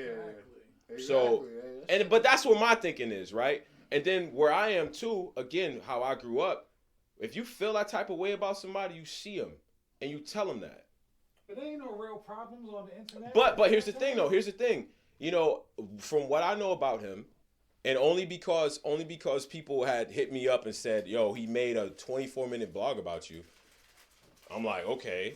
I check out the blog. He's taking content. He's taking my words on the radio show, which, like, bro, and calling it an untold truth, it's like, bro, that's not even respectable to untold truth. Chris would go to people and talk to them about what was going on and ask them questions in person. If it was an actual untold truth, you would come to me, and I would have taken an interview with him. You come to me, you ask me the questions that you have, and you're like, yo, I think that's pussy. I would respect that more than you jumping online from some remote location. I think that some of the people, oh, if he lives in Florida, I don't care. Mm-hmm. But I've never seen him outside anywhere. I've never, I don't have that type of energy for a dude. You know what I'm saying? I know he has my picture on a couple things, and that's fine. If you want to approach it like that, that's fine. So to him and to all the troll bloggers and the people that's out here making content about other bloggers, my thing is come to an event, be at an event, right? Because some of y'all have never been to an event. I know that for a fact. So it's just like, but I don't feel the need to go back and forth. And again, before all of this, I don't understand what he's mad at me for. So, if you can explain that to me, let me know. T, scroll down again, just so I can reiterate the dude's question. It's just like, man, like. T, scroll down just a little bit. No, I mean scroll up. My apologies to the yellow caption. Yeah, right there. HB2N. He said, "Get Tony Bro and champion. Nobody can prove they're gangster over the phone. Champion? You're not a punk for letting drunk ass cabs bark on himself to sleep. Bro, you know what I mean? I've known. So these are just guys, and shout out to everybody that's been showing love as well on the Snapchat. You know what I'm saying? We appreciate everybody. I mean, on the super chat, Snapchat. I be fucking up every time since day one. But no, I the weird thing is, bro, is like. It's people that have a problem with me, but their problems seem to be linked to something they're not privy to. So in that moment, you wanted me to yell at Caps. You wanted me to jump out of my lane. That's not a part of my brand to talk to Caps on air in front of you niggas about how I actually feel. There were phone calls made. There were conversations had. And I'm comfortable with the conversation I have with Rome and with Caps. That's why I could call them both right the fuck now. And they will pick up for me. What is this new book? And it's almost some punk ass shit. You think I'm supposed to play out? Oh God, what was that, 5 or 6? You think I'm supposed to play out my real life issues on the internet? What type of corny shit is that? I don't have anything to prove to none of y'all, especially bloggers who don't go to events. No one has seen you anywhere. Anywhere. No. Anywhere. So it's just like, bro, and that's not a threat of violence. It's just like, I really want you to come up to me and say some of those things that you said, which are baseless. It's absolutely baseless. Like, you're saying, oh, well, yo, he's a bitch and this and that. And now you do hear that from other people. And, of course, people are always going to troll and have something to say. But, bruh, again, I just go back to this. I've had nothing but great encounters at battle rap events. I'm in the front of the line debating with people. You ask people. I'm one of the more talkative people on media because I'm humbled by this. I'm not a big deal like that, right? But if we want to break it down, let's break it down. I've been a part of a show for 2.5 years. If you extrapolate the number of interviews that I've had, the number of drops that have featured my name on it prominently, the number of recaps that I've done just with me, I have more views than all of these people. But you never hear me say shit like that because I don't need that. I feel like I owe a huge debt to the culture. Thank y'all for letting me be an influence in this shit. Well, I take that shit seriously. It seems like a lot of them is asking for you to start your own channel. I mean, that's cool. But, again, I want to do stuff that's beneficial to the tent, man. Let's grow this whole shit, man. Let's make this shit look cool. Let's do other shit. We're not big enough for beef. For what? You know what I'm saying? If it's your lane to blog on other bloggers, bro, and I'm not doing this to look cool. It's actually two big ass, bright ass lights that kind of fuck on me. But if it's your lane to blog on other bloggers, fine. Let your audience know that that's what you do. Don't also masquerade like you're some battle rap pundit, because you're not. That's not battle rap punditry. One of my favorite sites online is Mediaite. Very good site, because I'm also into politics. But Mediaite is a site dedicated to covering media of the media. So they'll have a compilation of the crazy shit from CNN or MSNBC or so-and-so said this on Fox or whatever. If you're that, then say that, because that's their stated mission. Don't also say you're a battle rap blogger, because you're not. You're not. You specialize in covering punditry, which is fine, and there's a lane for that. I'm not. And I get this twisted, because it's not my cup of tea. I'm not saying that they should all go away. My only issues are, don't steal content, which most people don't. And bro, at least let it be known that that's the lane that you're trying to occupy. At least let people know, bro, I'm that guy. I'm this type of guy. You know what I'm saying? I'm cool with that. But for me personally, if you're talking personal feelings, how I feel, all this pussy and all this you ain't never been nowhere type of stuff, there's nothing I can do in my power that my talent allows for someone to see that I'm not that person. And nor do I feel like I need to do that. So with that being said, if you feel that way about me, and not even on no tough shit, but just like on some man stuff, like, I want you to say that to me in my face. I want you to do that. Because that to me is at least like, okay, I feel you. I respect that. But making blogs about me and calling me pussy, that's easy. So, but whatever. I think it's highly personal, and it's like you don't even know you only know me from a radio show and what I kind of leave on Twitter. I got a whole other things I'm into. Like I'm into jazz. I like to read. I'm reading some real good books right now. I'm reading the Quran. Whoa, like I never thought I would be like, you know what I'm saying? Like I'm just doing like all types of stuff, and it's just like I'm actually a person too. So it's just like that type of energy I don't understand off battle rap opinions. I don't even know where people say that. Like ask the fans. Like I'm pretty sure they got they got critiques about things that I've said, but what have I said that you don't like? Or do you feel like I've just kowtowed to what Cap says? Do you understand the brand of what Caps is and what Angry Fans Radio is? I think they're trolling hard. But you can't troll. You can't do that with me. You can, and that's why I didn't respond to a lot of stuff, right? And I'll get into this bag. Blocking people on Twitter is the most fun shit I've ever. It's so fun. You know what? I like. I enjoy cleaning my house, and I'm like, yo, I throw in the oldies just like we all do. Throw the oldies on, clean your crib up, whatever. That's what I do. Blocking people on Twitter, whoa. Only thing better than that is that like pine saw smell when you clean your shit up. You know what I'm saying? Like, and I've experienced that. It's just like you're not gonna bait me into returning that same energy. And yeah, I did fall into that. And here's the other thing I'll do. Apologies to Battle Truth. There was a time where I was like, it was jumping over the line.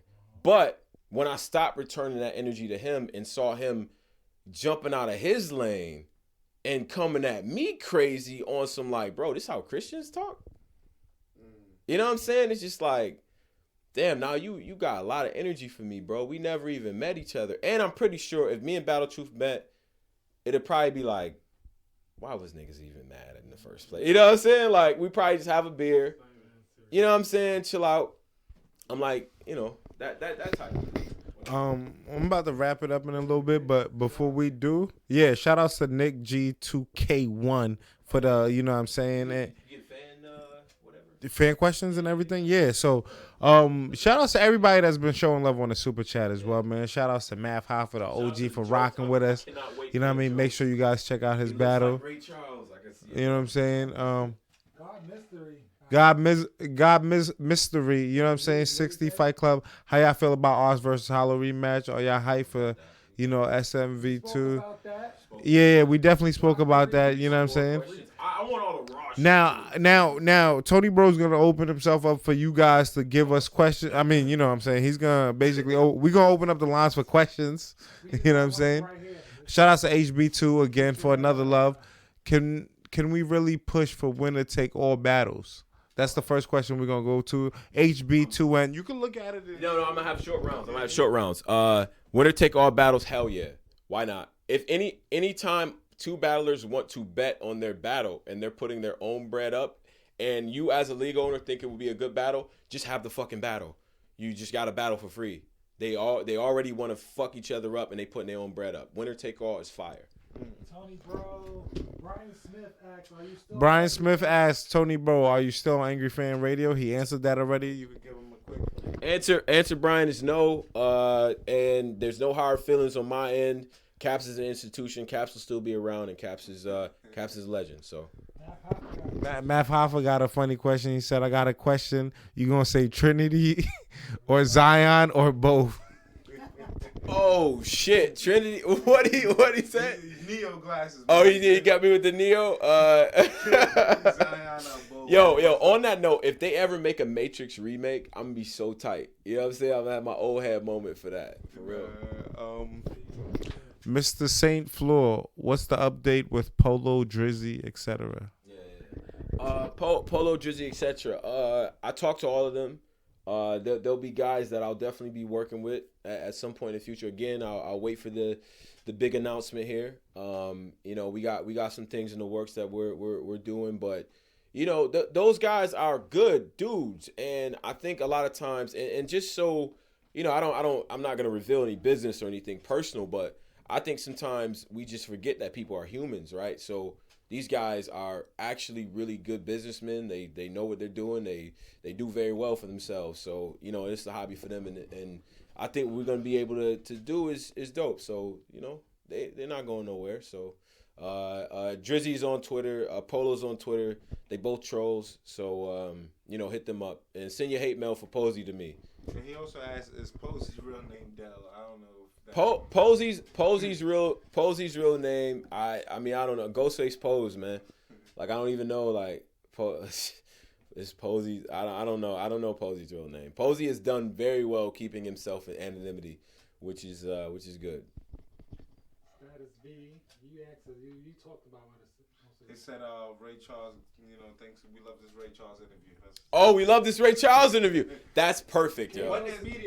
Salute to K-Dose Media out there on the West. Yeah. I met the brother. He's a real shout out to the West. brother. You know what I'm saying? Yeah. Salute to my homie K-Dose Media. You already know he was out here, man, to the ARP joint. Last ARP event, I got to meet him. Real solid dude, you know what I'm saying? So make sure y'all subscribe to his channel as well. You know what I'm saying? You got a question? Math Hoffa, I love these guys. Gave him a lot of salute to Math. Everything he gave us was priceless. Yes. Priceless. So salute to Math, man. Math is definitely a part of us growing and building. He was our first viral video. Yes. Math was our first viral video. Facts. Till this day, you know what I'm saying? Math was one of our biggest, you know what I mean? And came through to the hood, to my crib, all that show love. You know what I mean? Where we at in the studio right now. So salute to Math, man. You know what I'm saying? Kato's media question is, what is battle rap missing? Battle rap is missing a tournament, a couple tournaments. There should be more tournaments. It doesn't have to all take place on one card. Yeah. The fans will keep the card. Trust me, we will keep it. Give me some more tournaments. Give me some more. I like the tour thing. I like the regional shit. I mean, I think plugging men on what we doing with Yak Man too. I almost forgot that. Oh yeah. Shout out to Yak Man. See, I want to, but I don't want to. I don't know if you want to. You don't have to. You know. Yeah, I don't want to. Yeah. But So we got some shit. We got some shit. Coming real soon. That's gonna be fire. But no, I think battle rap sometimes, like, I like the regional wars. Best time battle rap to me was the Midwest movement era, because they just came in like, yo, fuck that. We kicking in the door, man. It was nothing but Detroit hats, St. Louis hats. You know what I'm saying? Like, they was snapping. So I like that. I like the regional wars and all that. What else is it missing? I think there are a lot of very talented people who cover battle rap. I think the focus should be on growing the tent, growing the content, and making sure that people, are aware of what's going on. More evangelism, I guess. But, some people are doing a very good job, and everybody has their lane, and everybody can eat. I don't think anyone should necessarily have to go away. You know what I mean? But whatever. What was the other one? Let's see. Any more questions from the fans? We good. We'll do 2 more questions. Yeah. So I gotta. Nah. I got a thing. I got a thing to go to. Let me see. I'll just ask a personal question. Wait. Okay, go ahead. That Brian Smith. What's your dream battle you would like to happen? That's kind of. Dream battle. I got a couple, man. I mean, I think. See, I like the industry versus battle rap shit. But I will say, Mook versus Surf, I need it. I need that battle. I really do. I really need that battle. I need damn, man, this is tough, man, because I always felt like I would love to see Clips is weird with Clips, but Clips and Joel Ortiz would be fire. Like, if we just doing industry versus whatever type of shit, King Los, love to see him in the ring versus Lux. That'd be fire. Just on some dreams. That would never happen, but that'd be fucking some. Well, Eminem versus who, man? Come on, Eminem. Lux? See, Eminem. I wouldn't give Eminem Lux. I wouldn't do that. I think I would like to see Eminem lyrically up against somebody else that on some other writing shit. Like Eminem versus Rum Nitty would be funny. Eminem versus B Dot would be crazy. Everybody used to talk about M versus Diz, but I kind of want to see what M would do against the Angle. You know what I'm saying? Like just the people that come with them certain. Eminem versus T-Top, right? People probably kill me for that, but I would want to see what M would have to say when T-Top starts breaking down his whole whatever. And if that could if Eminem can write well enough to neutralize angles, right? That's interesting to me. Eminem versus Iron Solomon. Eminem versus Iron would be Eminem insane. Insane. Eminem versus Rex. Rex would try to kill him. That's a good question. Bad. Fuck. Yeah, I would. I mean, I'm. It's a couple battles I want to see. I'm against tiers too. I'm anti-tier. Officially anti-tier. Everybody can battle anybody. if Twerk and JC can happen the way it did, anything can happen but we've seen those type of battles, right? Where it didn't even matter, right? It didn't even matter the like what tier was somewhere was from. I thought the tier concept was always trash. It was always a marketing ploy that somehow fans bought into. That didn't always used to be like that. It's like, he's nice, you nice, y'all battle. Last question, you know what I'm saying? Yeah, Because there's a lot of questions the fans are sending in. But Yes, the sir. last one from MacMain056, ask him where do he think he would be without Caps? Oh, where do I think that's easy. Where do I think I'll be without Caps? Probably not doing this. He keeps it real. Yeah. We gotta keep it simple. We gonna keep it that simple. Not doing this. Not here. Just a fan watching battles and liking battle rap. I would still be a fan, but not here. No way. Caps gave you your start of your life. Hell yeah. I went from being a fan to calling in, getting some little airtime during a debate, to calling in, getting some extended punditry time, to, yo, bro, so-and-so's not here. Do you want to co-host? To, yo, do you want to continue to stay on? To, bro, I don't really got time. Can you do a show? To, you went to the event. I know it's late. Can you do a recap real quick? To, yo, what are the topics for this week? To the Tony Bro. To fucking Tony Bro getting 24-minute blogs on him. You know what I mean? Like, so, nigga, Caps, bro. Caps is the cat. You're not gonna hear me say nothing crazy about him.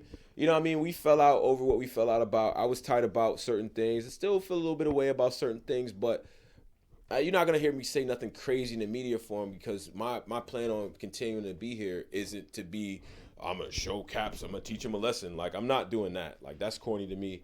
I still think it's something to give back, and I appreciate this. I'm humbled by it. I'm humbled by the support. Hip Hop is Real is interviewing me. It's motherfuckers in the chat. Math Hoffa is chastising me. Every blog and battery. You know what I'm saying? The bloggers are here, shit like that. I'm humbled by it. I'm humbled to have a voice.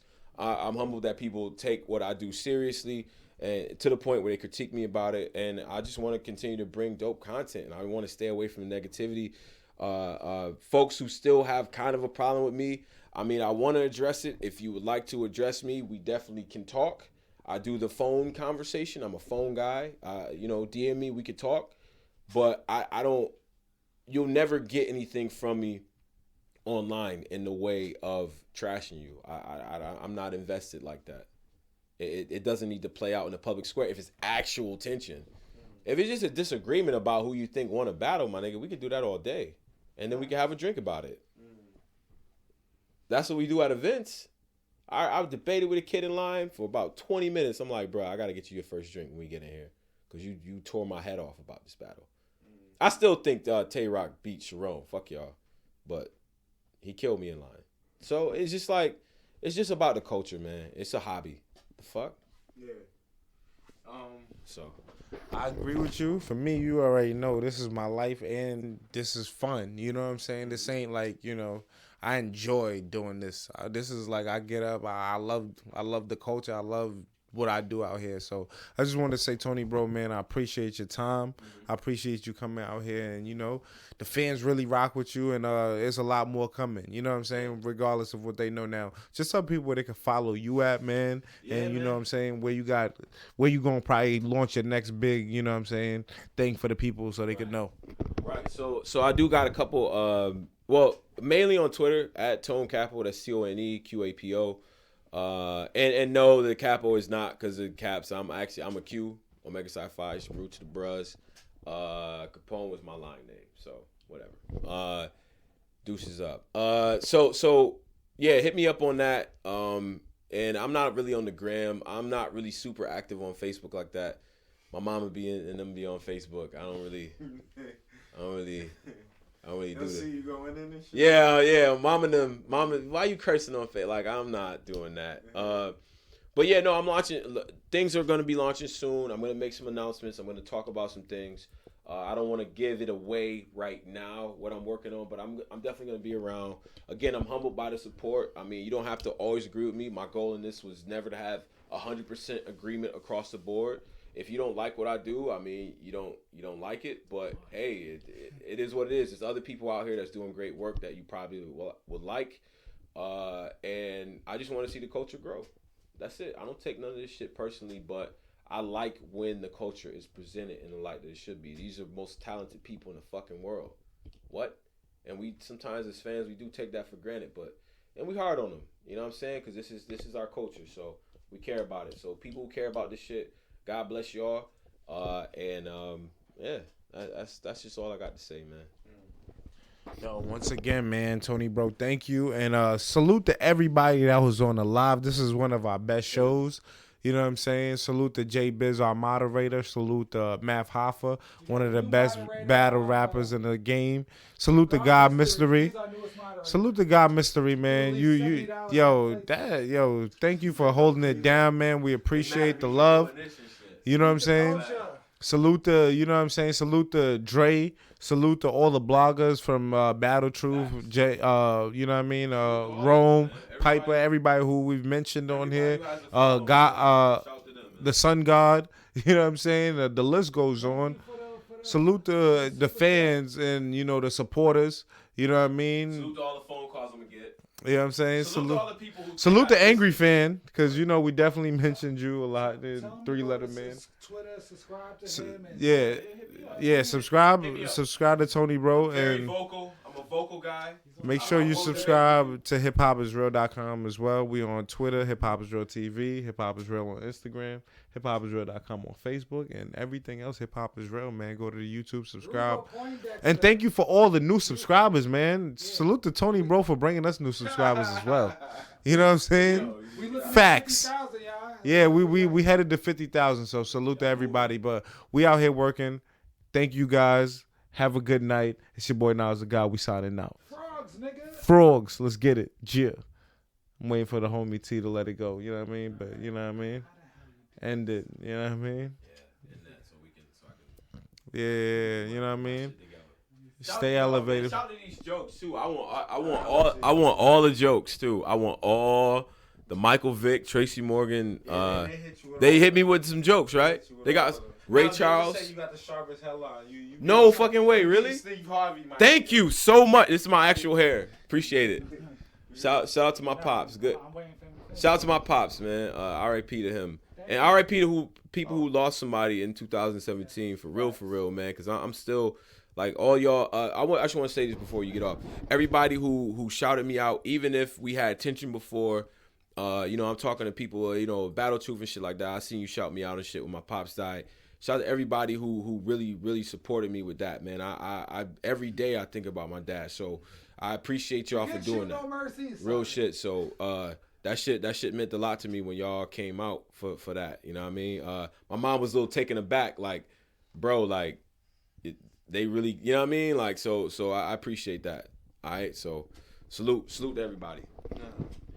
You already know God Mystery again, man. He hit us with $100 today, man. So salute to the homie, man. Salute to Tony, bro, for rocking with us tonight, man. And you already know, man. Yeah, No Mercy. You already know what's up, man. Send me them invites, No Mercy. No Mercy. I'm 5 o'clock tonight. I'm spamming your group. Okay. It's gonna be this interview is gonna be in a group.